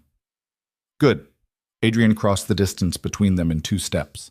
His hand came up to cup her face, his thumb brushing her cheekbone in an echo of the gesture from last night. "Last chance to walk away," he said quietly. Emily held his gaze. "I'm not walking anywhere." "Then stay close to me, because things are about to get very dangerous, and I need to know you can handle it." "I can handle it. We'll see." He dropped his hand and moved toward his desk, pulling out his phone and making a call. When someone answered, he spoke in rapid Italian again. Instructions, Emily assumed, based on the tone. He ended the call and looked at her. "Marco's going to bring your things from your apartment. You're staying here until this is resolved." "Adrian, that's not negotiable. If you want to be part of this, you follow my rules. And rule number 1 is that you don't leave my sight until I know you're safe." Emily wanted to argue, wanted to tell him she didn't need his protection, that she could take care of herself. But the truth was, she had no idea what she was walking into. No idea who tried to kill Adrian or why, or what they'd do if they found out about her. So instead, she nodded. Okay. Okay. Adrian studied her for another moment, then said, "You asked what happened at the wedding. The truth is, I've been at war with another organization for the better part of a year. Territory disputes, disagreements about how business should be conducted, the usual. But recently things have escalated. They've started targeting my people, and I've retaliated in kind. Last night was them sending a message that nowhere is safe, not even a senator's son's wedding. And now they know about me. Now they know I brought someone with me. Whether they know who you are or what you mean to me is still unclear. But I'm not taking chances." "What you mean to me?" The words hung in the air between them, unacknowledged but impossible to ignore. "What happens now?" Emily asked. "Now? Now we finish this. I find out who gave the order, I make sure they understand what happens when they come after what's mine, and I end this war before anyone else gets hurt." "How?" Adrian's smile turned predatory. "By doing what I do best, making people regret underestimating me." He moved past her toward the door, then stopped and looked back. "Are you sure about this, Emily? Because once we walk out this door together, there's no more pretending, no more performances. This becomes real." Emily thought about her apartment, small and safe and suffocating. Thought about the law office where she'd spent 3 years being invisible. Thought about the life she'd built that had never quite felt like it belonged to her. Then she thought about the past 2 weeks, about learning how to take up space, about standing in front of Nathaniel and feeling nothing, about falling for a dangerous man who saw her when she was invisible. "I'm sure," she said. Adrian extended his hand. Emily took it, and together they walked out into the war. The war room, as Adrian called it, was located in the basement of the Crimson Lounge, a space Emily hadn't known existed until he led her down a service elevator that required a key card and a fingerprint scan to access. The room itself was all concrete and steel, lined with monitors showing security footage from what looked like a dozen different locations across the city. 3 men were already there when they arrived, all of them going silent the moment Adrian walked in with Emily at his side. Marco was easy to identify, the one who stepped forward immediately, his eyes flicking to Emily with barely concealed concern before focusing on Adrian. "Boss," he said, "we have a problem." "When don't we have a problem?" Adrian moved to the largest monitor, studying whatever was displayed there. "What am I looking at?" "Security footage from the Belmont estate. This is from last night, approximately 20 minutes after you left." Marco pressed a button, and the image zoomed in on a section of the parking area. 3 men stood near a black sedan talking. One of them pulled out a phone, made a call, and then all 3 got into the car and drove away. "These are the same men who followed you. We tracked their vehicle to a warehouse on the east side. By the time we got there, they were gone." "But you found something." "We found evidence they'd been there, and we found this." Marco handed Adrian a folder. "Surveillance photos. Looks like they've been watching you for at least 2 weeks." Adrian opened the folder, his expression unchanging as he flipped through what looked like dozens of photographs. Emily couldn't see them clearly from where she stood, but she caught glimpses. Adrian leaving the Crimson Lounge, Adrian getting into his car, Adrian walking into his building, Adrian with Emily. There were at least 4 photos of them together, leaving for the wedding, walking through the Belmont estate, dancing. And one taken through the window of Adrian's penthouse, showing them standing in the living room the night they'd returned. Emily felt her stomach drop. "They were watching us." "They were watching me," Adrian corrected, his voice tight. "You were collateral." "Same difference." Emily moved closer, looking at the photos over his shoulder. In every single one, she looked completely oblivious, smiling, talking, existing in Adrian's world without any awareness that someone was documenting every moment. "How long have they been doing this?" "Long enough to know your routine, where you live, where you work, who you talk to." Marco's tone was apologetic but firm. "I'm sorry, Miss Carter. We didn't know they'd expanded their surveillance until we found these." "Who are they?" Emily asked. "Who's behind this?" The 3 men exchanged glances. Adrian set the folder down and turned to face her. "His name is Vincent Calabrese. He runs the East Side Territory. Gambling, protection, Some import business that's probably not as legitimate as he claims. We've had an understanding for years. He stays on his side, I stay on mine. Everyone makes money. Adrian's jaw tightened. 6 months ago, that understanding fell apart. One of his men crossed into my territory, started leaning on businesses that were under my protection.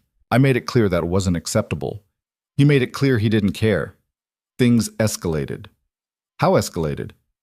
People got hurt, property got damaged, lines got crossed that shouldn't have been crossed. Adrian met her eyes.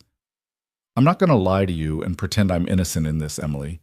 I've done things to Calabrese's operation that would make you walk out of this room right now. But he's done worse. And now he's decided that the best way to win is to make this personal. By going after you at a wedding. By going after me in a place where I should have been safe, where there were civilians, politicians, people who have nothing to do with this life. Adrian's voice went cold. That's not how this works. There are rules, lines you don't cross. And he crossed every single one of them.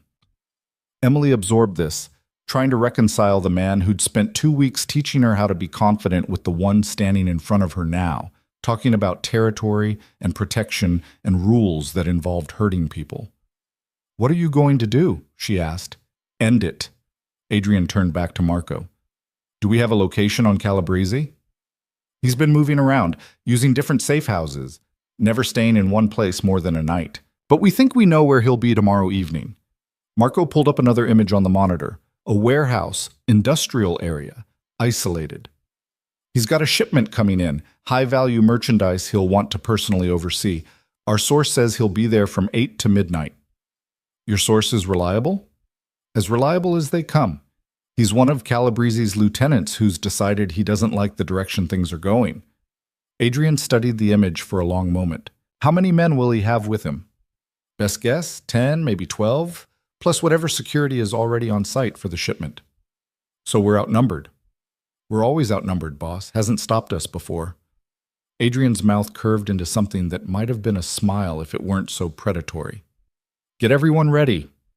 I want full tactical gear, non-lethal options where possible, and eyes on every exit.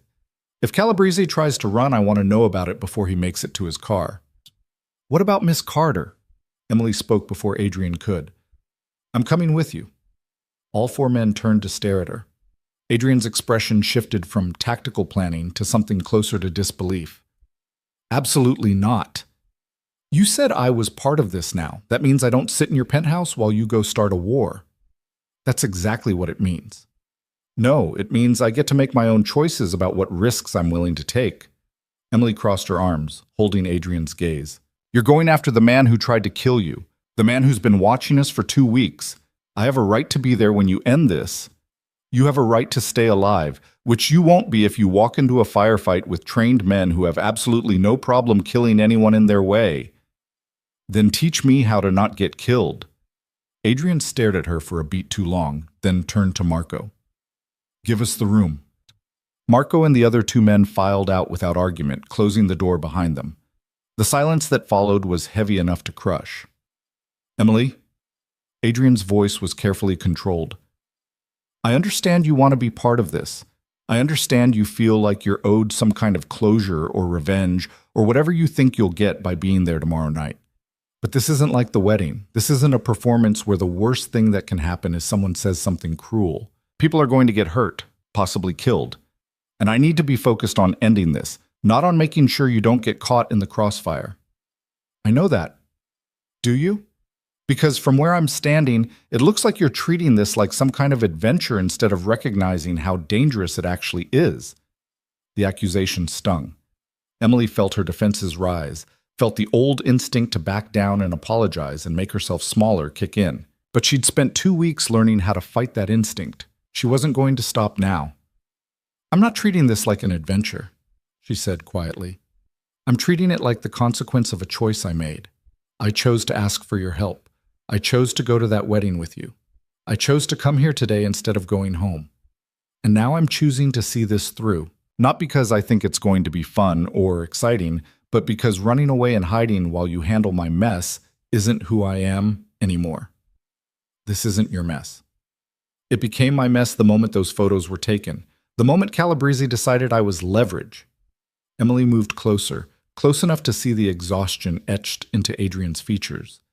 You can't protect me by keeping me locked away, Adrian. You can only protect me by teaching me how to protect myself, so that's what I'm asking. Teach me.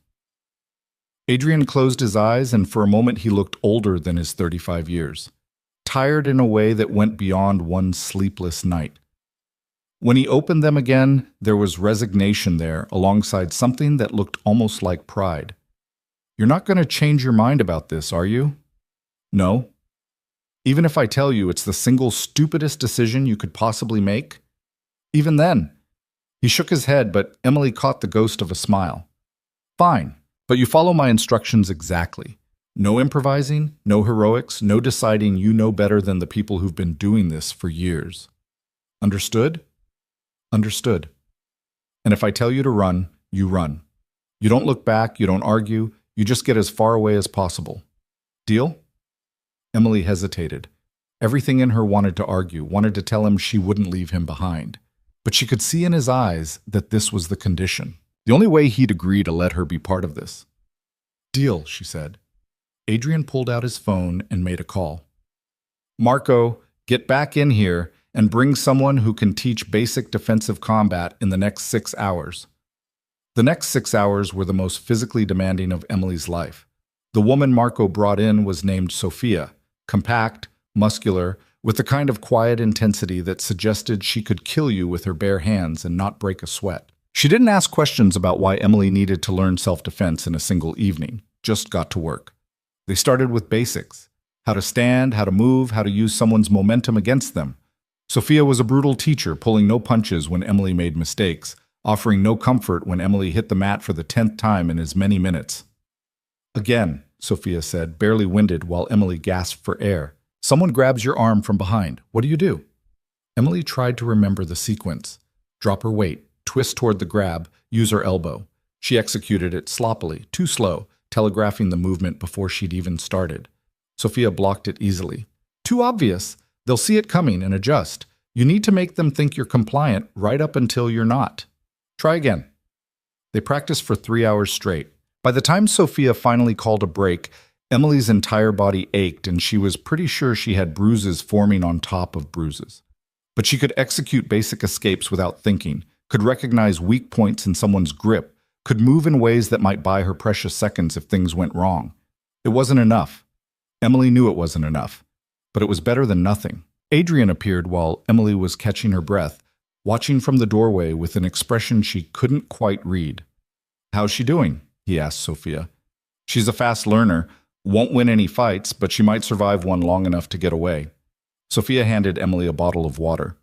Keep practicing those escapes. Muscle memory will save your life when your brain shuts down. She left them alone. Emily drank half the bottle in one go, then looked at Adrian. Tell me the truth. Am I going to be a liability tomorrow? Honestly, probably. He moved into the room, closing the distance between them. But I'd rather have you where I can see you than sitting somewhere wondering if you're safe. At least this way, if something goes wrong, I'll know.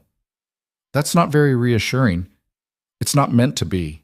Adrian reached out and tucked a strand of sweat-dampened hair behind her ear, a gesture that was becoming familiar, intimate in a way that made Emily's pulse quicken despite her exhaustion. Emily, you can still change your mind. You can stay here tomorrow while we handle Calabrese, and no one will think less of you. I'll think less of me. Why? Because you're smart enough to stay out of a situation that could get you killed? Because I'm tired of being the person who watches from the sidelines while other people take risks. Emily set the water bottle down and met his eyes. I've spent my entire life being careful, being safe, making choices that wouldn't upset anyone or cause problems or make me stand out. And where did it get me? Engaged to a man who thought I was forgettable, working a job where I was invisible, living in an apartment that felt more like a waiting room than a home. And you think walking into danger is going to fix that? I think choosing danger for myself is better than having safety chosen for me by people who don't actually care about what I want. Emily moved closer, close enough to feel the heat radiating off Adrian's body. You taught me that. You taught me that I could be someone who takes up space, who makes demands, who doesn't apologize for existing. So don't ask me to go back to being small just because it's safer. Adrian's hand came up to cup her face, his thumb tracing her cheekbone in that maddeningly gentle gesture that contrasted so sharply with everything else about him. You're going to get yourself killed, he said softly. Not if you teach me how to survive. I'm trying to. You're just not listening. Then make me listen. The air between them went electric. Emily could see the war happening behind Adrian's eyes. The part of him that wanted to keep her safe fighting against the part that understood why she couldn't accept that safety. The part that wanted to push her away, battling the part that wanted to pull her closer. The latter won. Adrian closed the distance and kissed her. It wasn't gentle, wasn't tentative or careful, or any of the things a first kiss probably should have been. It was desperate and claiming, and tasted like the violence he carried with him everywhere. Emily kissed him back with equal intensity, her hands fisting in his shirt, her entire body responding to the contact like she'd been waiting for this since the moment they'd met. When they finally broke apart, both breathing hard, Adrian rested his forehead against hers. "This is a mistake," he said. "Probably. You should walk away now before this gets more complicated." "Too late." He laughed. A real laugh this time. Not the cold, sharp thing he usually offered. "Yeah, too late." They stayed like that for a moment, caught in the space between what they were and what they were becoming. Then Adrian's phone buzzed, shattering the moment. He pulled back, checking the message, his expression shifting back to business. "Marco has the final details for tomorrow. We should go over them." "Okay." Emily's lips still tingled from the kiss. Her heart was still racing, but she forced herself to focus. "What do I need to know?" What she needed to know, apparently, was everything. They spent the next 2 hours in the war room while Marco laid out the plan with military precision. The warehouse was on the east side, isolated enough that civilian casualties were unlikely, but accessible enough that escape routes existed. Calabrese's shipment was scheduled to arrive at 8. Marco's source confirmed he'd be there personally to oversee the transfer. Adrian's plan was straightforward: surround the warehouse, cut off escape routes, and force a confrontation on their terms.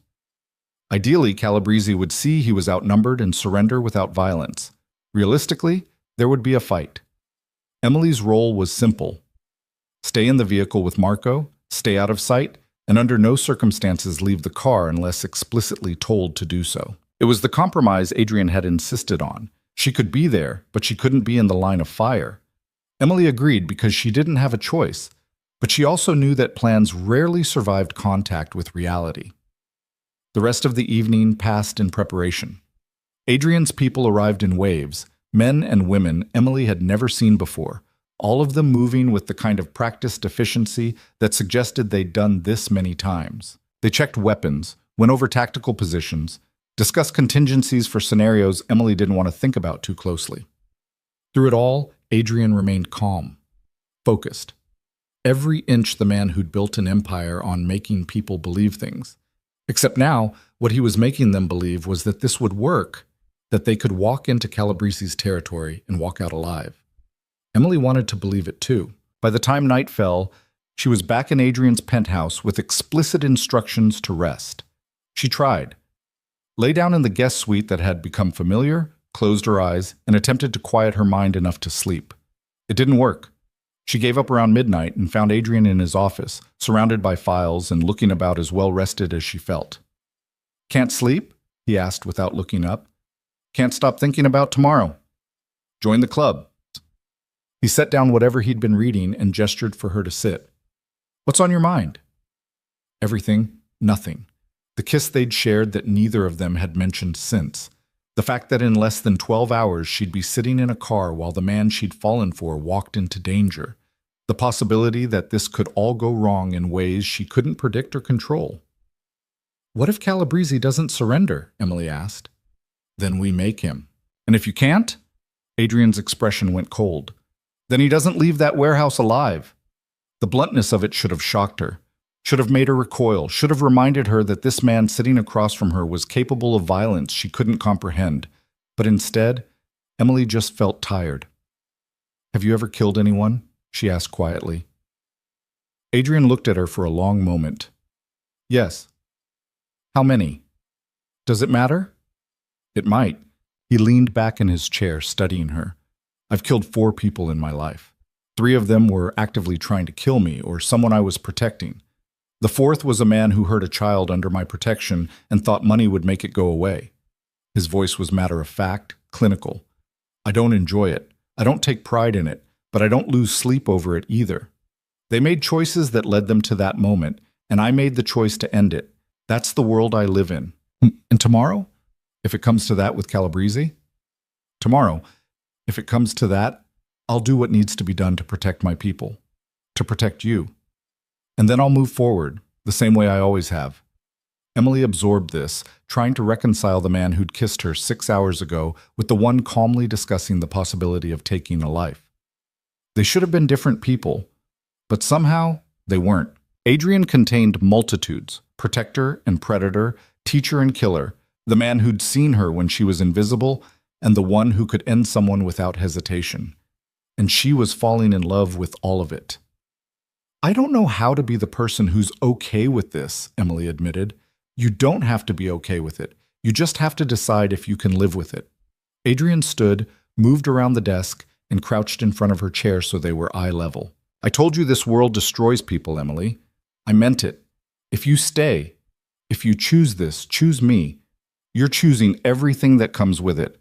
The violence, the danger, the moral compromises that will keep you up at night. And I can't promise it'll get easier. I can only promise I'll be honest with you about what it costs. What does it cost you? The question seemed to catch him off guard. He looked away, jaw working, before finally answering. Everything I might have been, if I'd made different choices. Everyone I might have loved if I'd lived a different life. He met her eyes again. But I stopped mourning that person a long time ago. This is who I am. This is the only version of myself I know how to be. Emily reached out and took his hand, threading her fingers through his. Then teach me how to be the version of myself that can exist in your world without losing who I am in mine. I don't know if that's possible. We won't know unless we try. Adrian pulled her forward into a kiss that was softer than their first, more tentative, like he was memorizing the feel of her mouth against his. When they broke apart, he rested his forehead against hers in an echo of earlier. Get some sleep, he murmured. Tomorrow's going to be long. Will you stay with me? She felt him tense, felt him start to pull away, to rebuild the walls he'd let down for just a moment. But then something shifted. He relaxed, his hand tightening on hers. Yeah, he said quietly. I'll stay. They ended up in Emily's guest suite, fully clothed on top of the covers, Adrian's arm around her shoulders while she rested her head on his chest. It was the most domestic thing they'd done, and also somehow the most intimate. No performance, no audience, just 2 people who'd found each other in the worst possible circumstances, trying to find comfort before walking into worse. Emily must have dozed eventually because she woke to pale morning light filtering through the windows and Adrian already gone. A note on the nightstand in handwriting she recognized from the documents she'd seen in his office. 7 p.m. Don't be late. She stared at the note for a long moment, then got up and started preparing for the day ahead.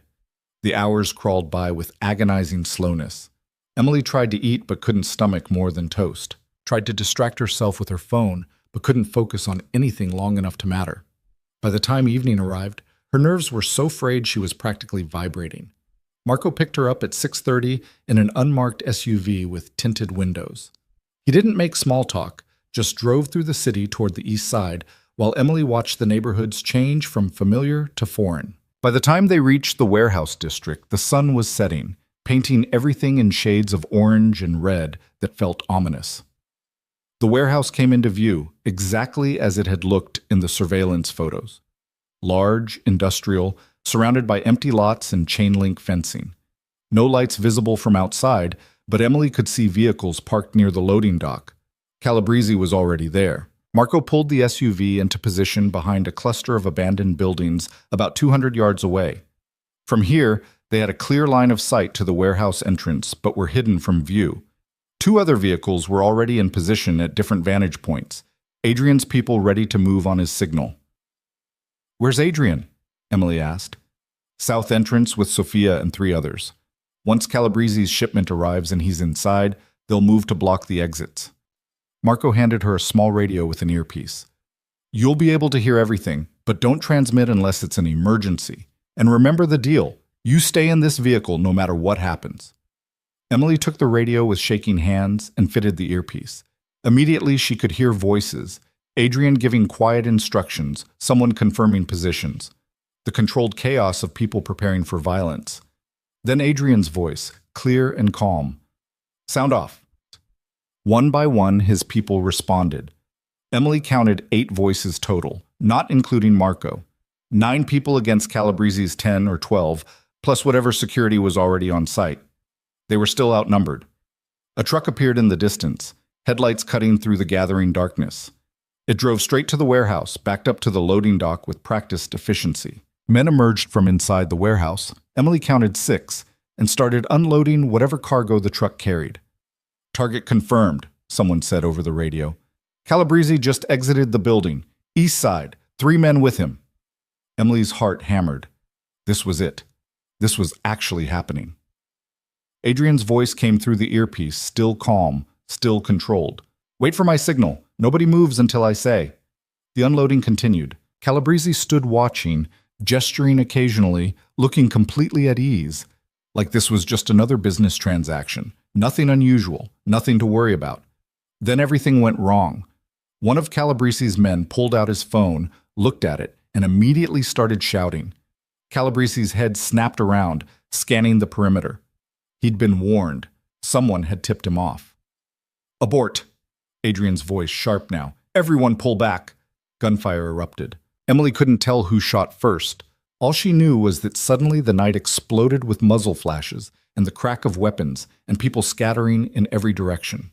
She watched through the windshield as Adrian's people moved from their positions, returning fire, trying to establish control of a situation that had already spiraled into chaos.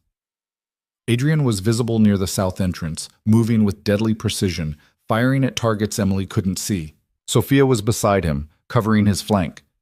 And then Calabresi's men were everywhere, pouring out of the warehouse like they'd been waiting for this.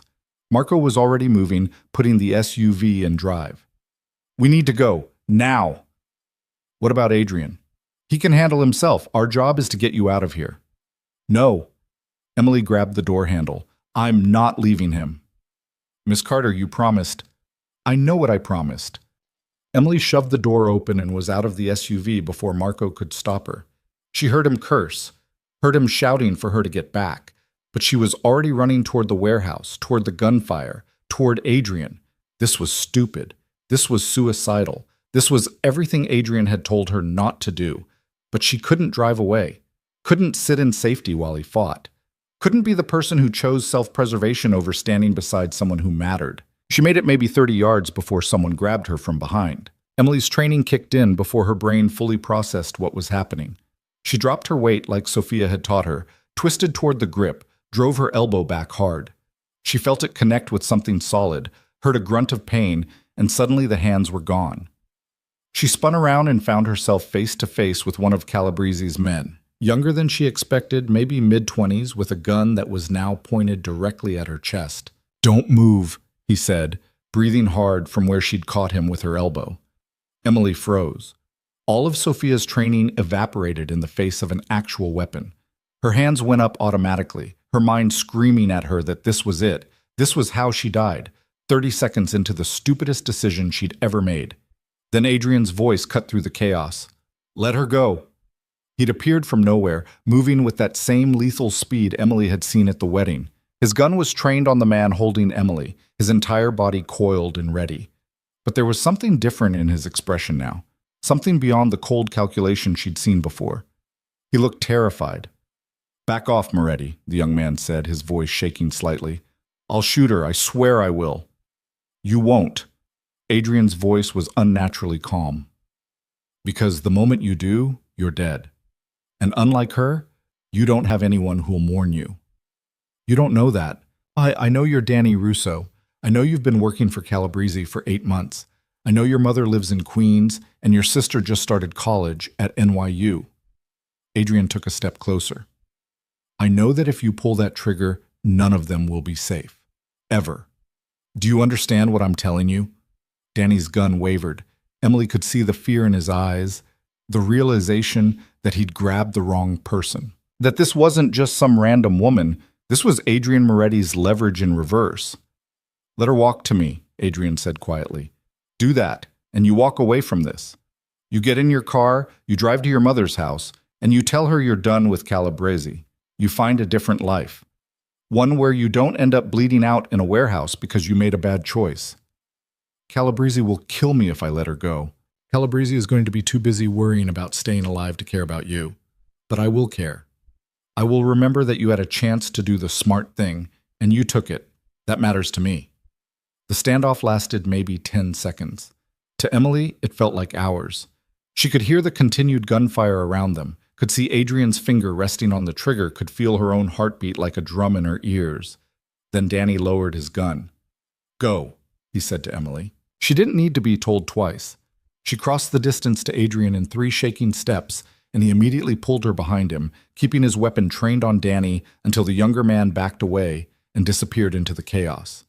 "What the hell were you thinking?" Adrian's voice was lethal quiet. "I couldn't leave you. You promised me you'd stay in the car." "I know." "You could have been killed." "I know." Adrian grabbed her arm, not gently, and started pulling her back toward where Marco was already moving the SUV closer. "We're leaving, now." "But Calabrese is Marco's problem now. You made your choice, Emily. Now you live with the consequences." They'd almost made it to the SUV when Sophia's voice crackled through the radio. "Adrian, we have a problem. Calabrese is heading for the north exit. If he makes it to his car, I'm occupied." Adrian cut her off. "Let him go." "Boss, if he gets away..." I said let him go." Adrian shoved Emily toward the SUV where Marco was waiting. "Get her out of here. Take her back to the penthouse and don't let her leave until I get there." "What about you?" Emily asked. "I'm finishing this." "Adrian, wait." But he was already moving back toward the warehouse, back toward the danger she'd made so much worse by not following his instructions. Emily tried to go after him, but Marco caught her arm. "Don't," he said firmly. "You've done enough damage for one night." The words stung because they were true. Emily let Marco pull her into the SUV, watched through the window as Adrian disappeared back into the firefight, and felt something break inside her chest. The drive back to the penthouse was silent, except for the continued chatter over the radio. Emily listened to Adrian coordinating his people, listened to them confirming targets and positions and exits, listened to Sophia report that Calabrese had made it to his vehicle and was gone. They'd failed, and it was Emily's fault. By the time they reached Adrian's building, the gunfire had stopped. The radio had gone quiet. Marco pulled into the underground garage and killed the engine, but neither of them moved. "Is he okay?" Emily asked quietly. "He will be. He always is." Marco's tone was neutral, professional. "But you need to understand something, Miss Carter. When you ran toward that warehouse, you didn't just put yourself in danger. You put Adrian in a position where he had to choose between completing the mission and protecting you. That's not fair to him, and it's not fair to the people who depend on him to make the right call." "I know." "Do you? Because from where I'm sitting, it looks like you're still treating this like some kind of adventure, like the consequences aren't real." Marco turned to look at her directly. "Danny Russo could have killed you tonight. Adrian would have killed Danny in response. And then Danny's mother and sister would have suffered because some paralegal from downtown decided she needed to prove something to herself." Emily felt tears burn behind her eyes. "I didn't mean..." "Intention doesn't matter. Results matter. You want to be part of this world? Then you need to understand that your choices affect more than just you. They ripple out. They touch people you'll never meet, and sometimes they destroy lives." Marco's expression softened slightly. "Adrian cares about you. More than he should, probably. But that doesn't mean you get to put him in impossible positions because you're too stubborn to follow instructions." He got out of the SUV without waiting for a response. Emily sat alone in the vehicle for a long moment, Marco's words echoing in her head, before finally dragging herself out and following him to the elevator. The penthouse felt empty without Adrian. Emily went straight to her guest suite, peeled off her clothes, and stood under scalding water until her skin turned red. But no amount of heat could wash away the image of Danny's gun pointed at her chest, of Adrian's face when he'd appeared, of the choice she'd forced him to make. She was wrapped in a towel, sitting on the edge of the bed, when she heard the front door open. Emily pulled on clothes, jeans and a t-shirt, nothing fancy, and made her way to the living room. Adrian was there, looking like he'd aged 10 years in the past 3 hours. His shirt was torn, there was blood on his sleeve that might or might not have been his, and his hands were shaking slightly as he poured himself a drink.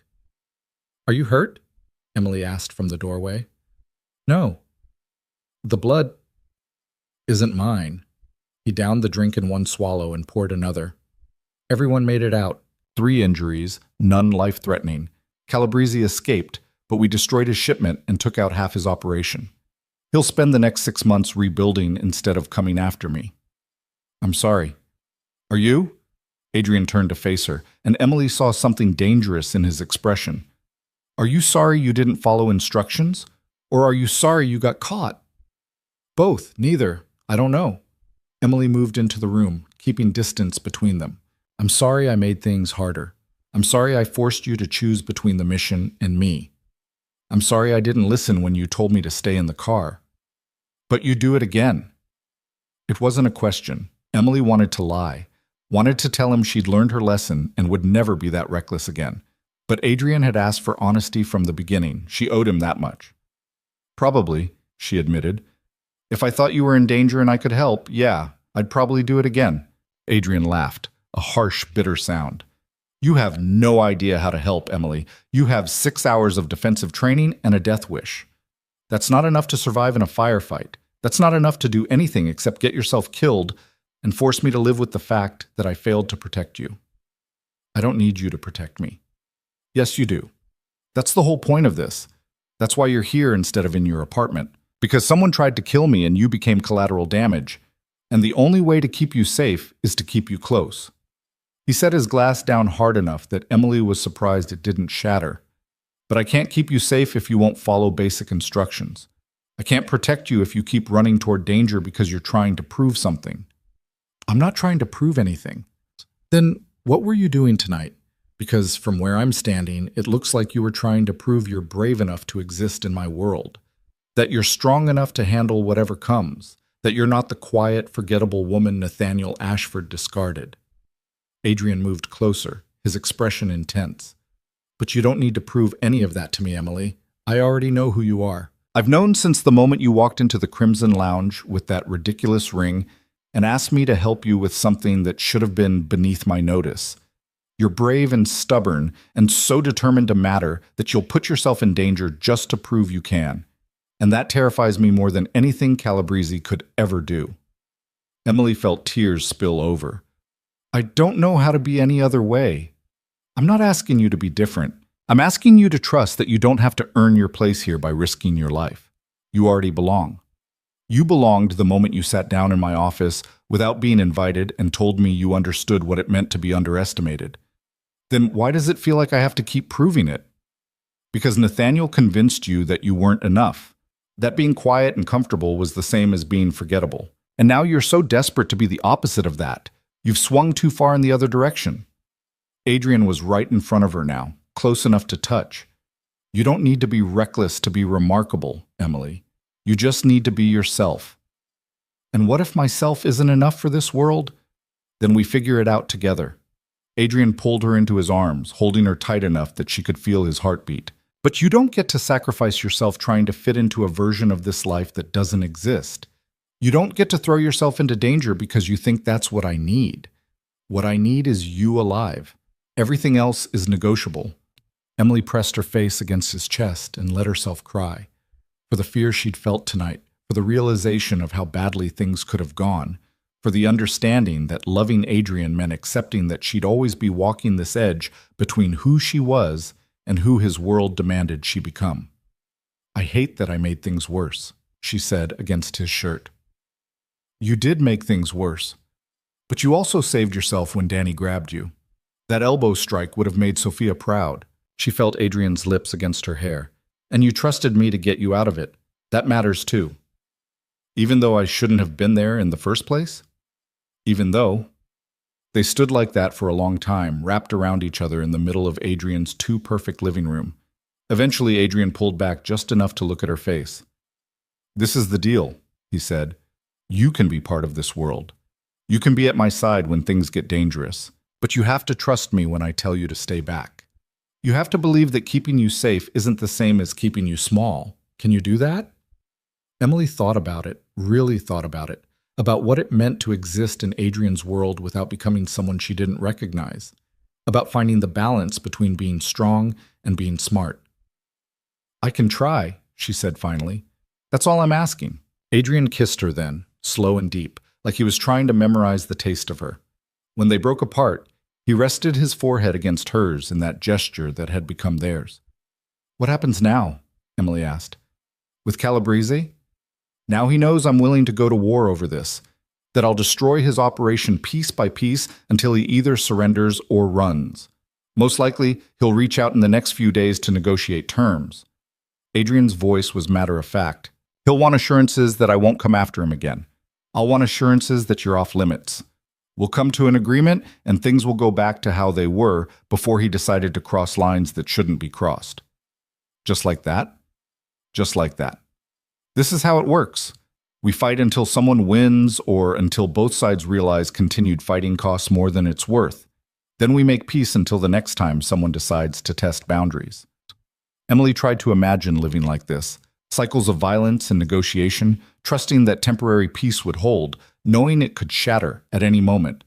It should have terrified her, should have sent her running back to her quiet apartment and her quiet life. But instead, she just felt tired. I don't know if I can do this, she admitted. I know. And if you decide you can't, I'll understand.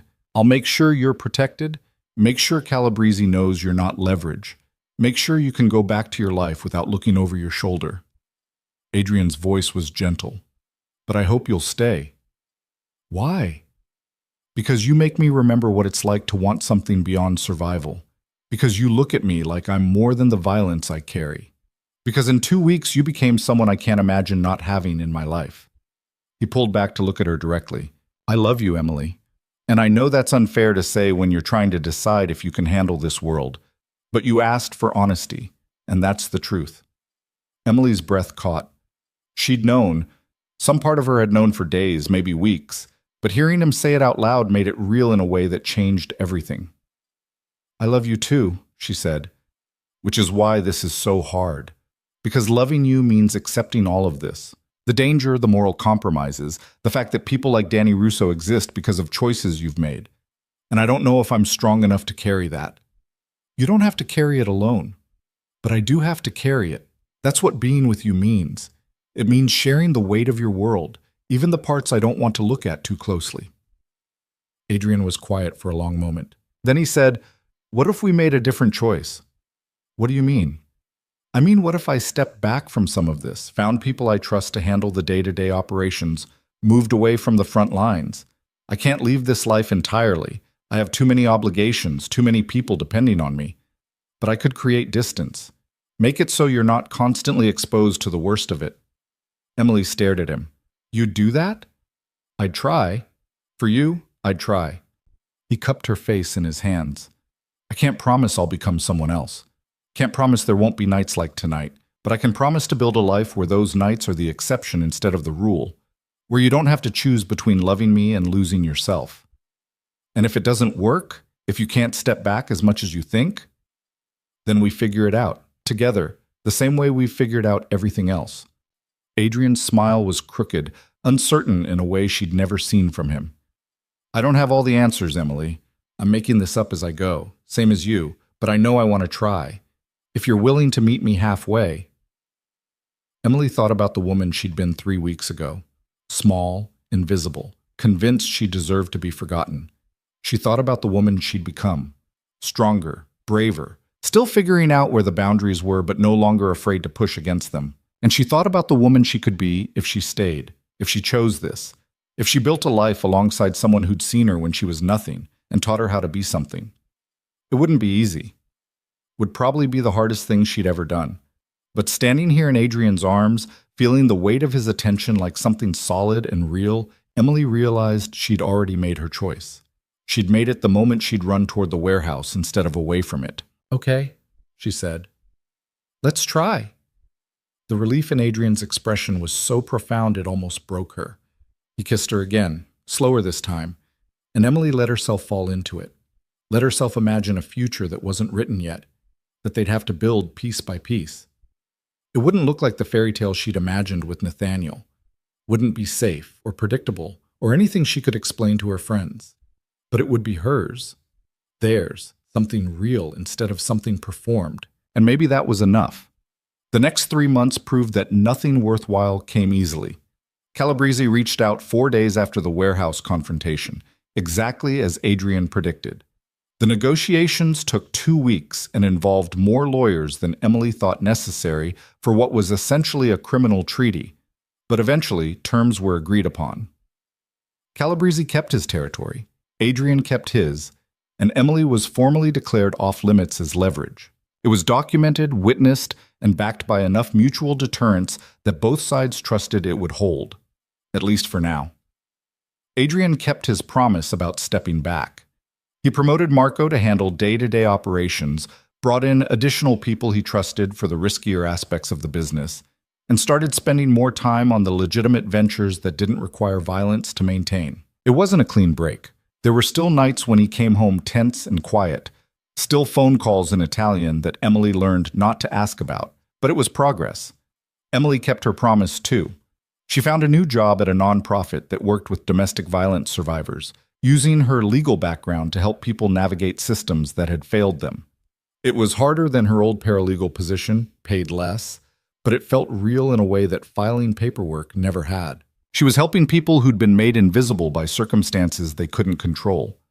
She understood them in a way she never could have before meeting Adrian. She moved into the penthouse officially after 6 weeks. Claudia accepted this development with her usual professional neutrality, though Emily caught her smiling once when Emily successfully navigated a dinner party full of Adrian's business associates without looking terrified. Maya remained skeptical but supportive, which Emily appreciated. She'd told her best friend an edited version of events. Met someone, things move fast, he's got a complicated job, but we're making it work. Maya had taken one look at Emily's face when she talked about Adrian and stopped asking too many questions. Some truths were better left unspoken. The grandmother's ring stayed in its velvet box on Emily's dresser. She'd tried to return it to Adrian multiple times, but he always refused. It was never about the ring, he'd said the last time she brought it up. Keep it. Give it to our daughter someday.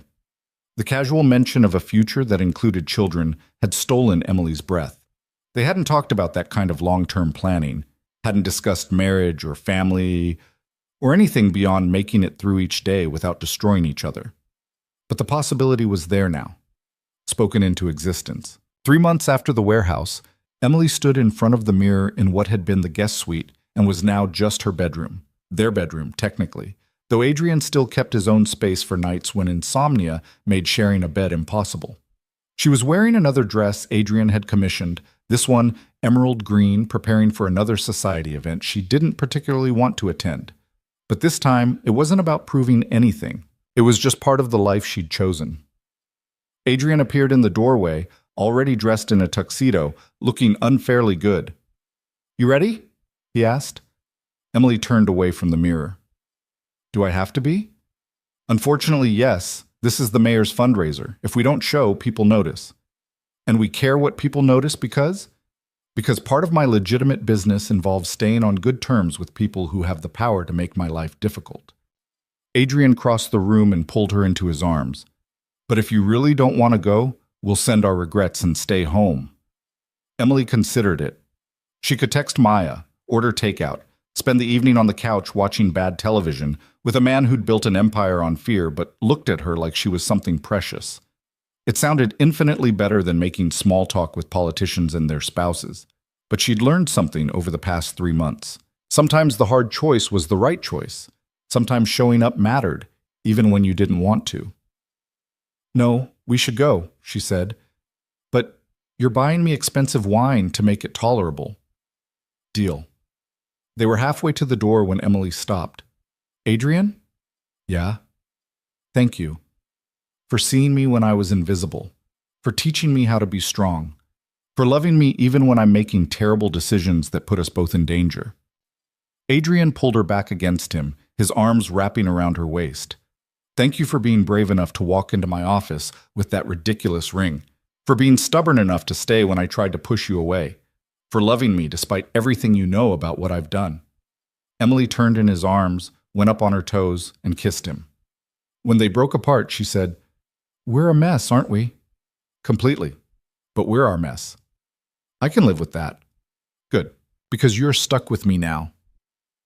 They left the penthouse together, Adrian's hand at the small of Emily's back, and headed toward another evening of performance and pretense. But this time, Emily wasn't pretending. She was exactly who she was, strong and stubborn, and still figuring out how to exist in a world that had almost destroyed her. She'd survived Nathaniel's rejection. She'd survived her own desperation. She'd survived stepping into Adrian Moretti's world and discovering that the cost of love was sometimes violence, sometimes fear, sometimes choices that kept her up at night. But she'd also discovered that she was capable of more than she'd ever imagined, that being seen was worth the risk of being hurt, that loving someone meant accepting all of them, even the parts that scared you. The fundraiser was exactly as boring as Emily expected. Politicians gave speeches about things they'd never follow through on. Donors wrote checks they'd use as tax deductions. And everyone pretended they were there because they cared instead of because being seen mattered more than being genuine. Emily made it through 2 hours of small talk before she needed air.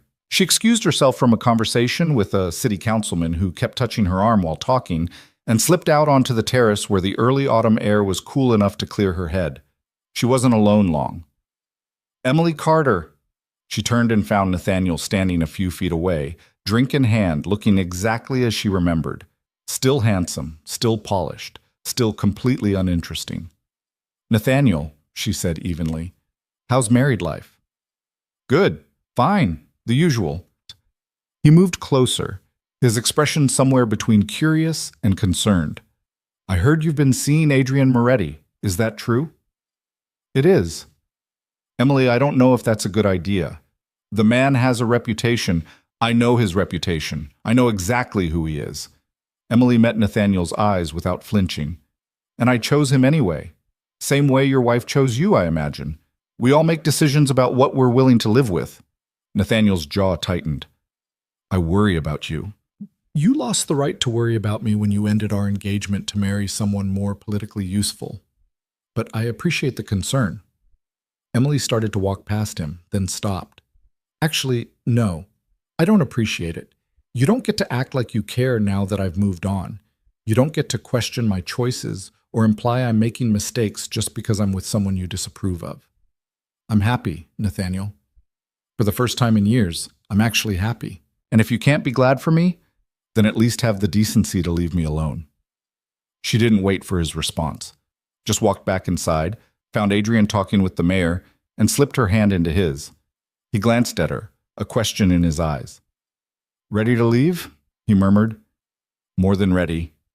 They made their excuses and left within 10 minutes. The drive back to this penthouse was quiet, comfortable, Emily's hand resting on Adrian's thigh while he drove through streets that had become familiar. This was her city now, her life, her choice. "Nathaniel was there," Emily said as they pulled into the underground garage. "I know, I saw him watching you." "Does it bother you that he's my ex?" Adrian killed the engine and turned to look at her. "Should it?" "I don't know, some people would be bothered." "I'm not some people, and you're not with him anymore, you're with me. That's all that matters." He leaned across the console and kissed her softly. "Besides, I think we both know you traded up." Emily laughed, real laughter that came from somewhere deep and genuine. "Yeah, I really did." They went upstairs together, shed the formal clothes in favor of comfortable ones, and ended up on the couch with wine and takeout from the Thai place down the street that Adrian claimed made the best pad Thai in the city. It was domestic and normal and completely at odds with the violence that had brought them together. But that was the thing about building a life with someone. It wasn't all danger and drama. Most of it was just this: quiet evenings, shared meals, the comfortable silence of two people who'd chosen each other despite everything. "I've been thinking," Adrian said around a mouthful of noodles. About what happens next, long term." He set his food down and looked at her seriously. "I want you to marry me." Emily's heart stopped. "What?" Not now, not next month or even next year, but eventually, when we're both ready, I want you to marry me. I want to build a life that's ours. Have kids if you want them. Create something that isn't built on fear or violence or any of the shit that defined my life before I met you. Adrian, I know it's a lot to think about. I know we're still figuring this out, but I need you to know that when I look at the future, you're in it.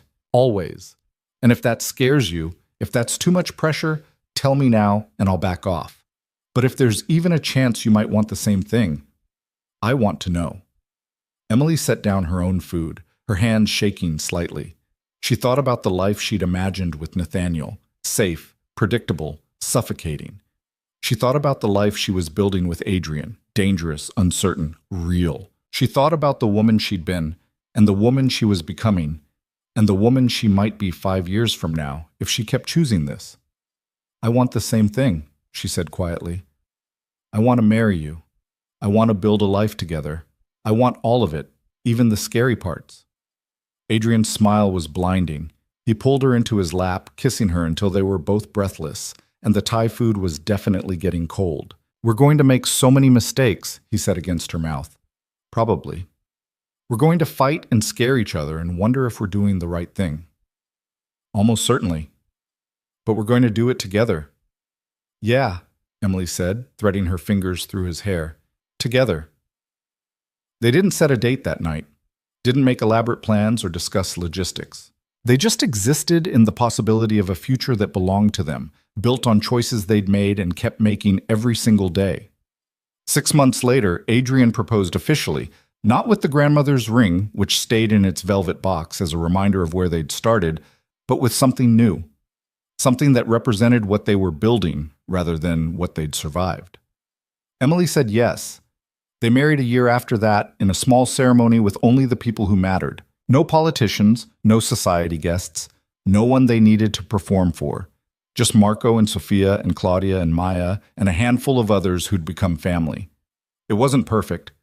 Emily still had nightmares sometimes about the warehouse, about Danny's gun, about all the ways things could have gone wrong.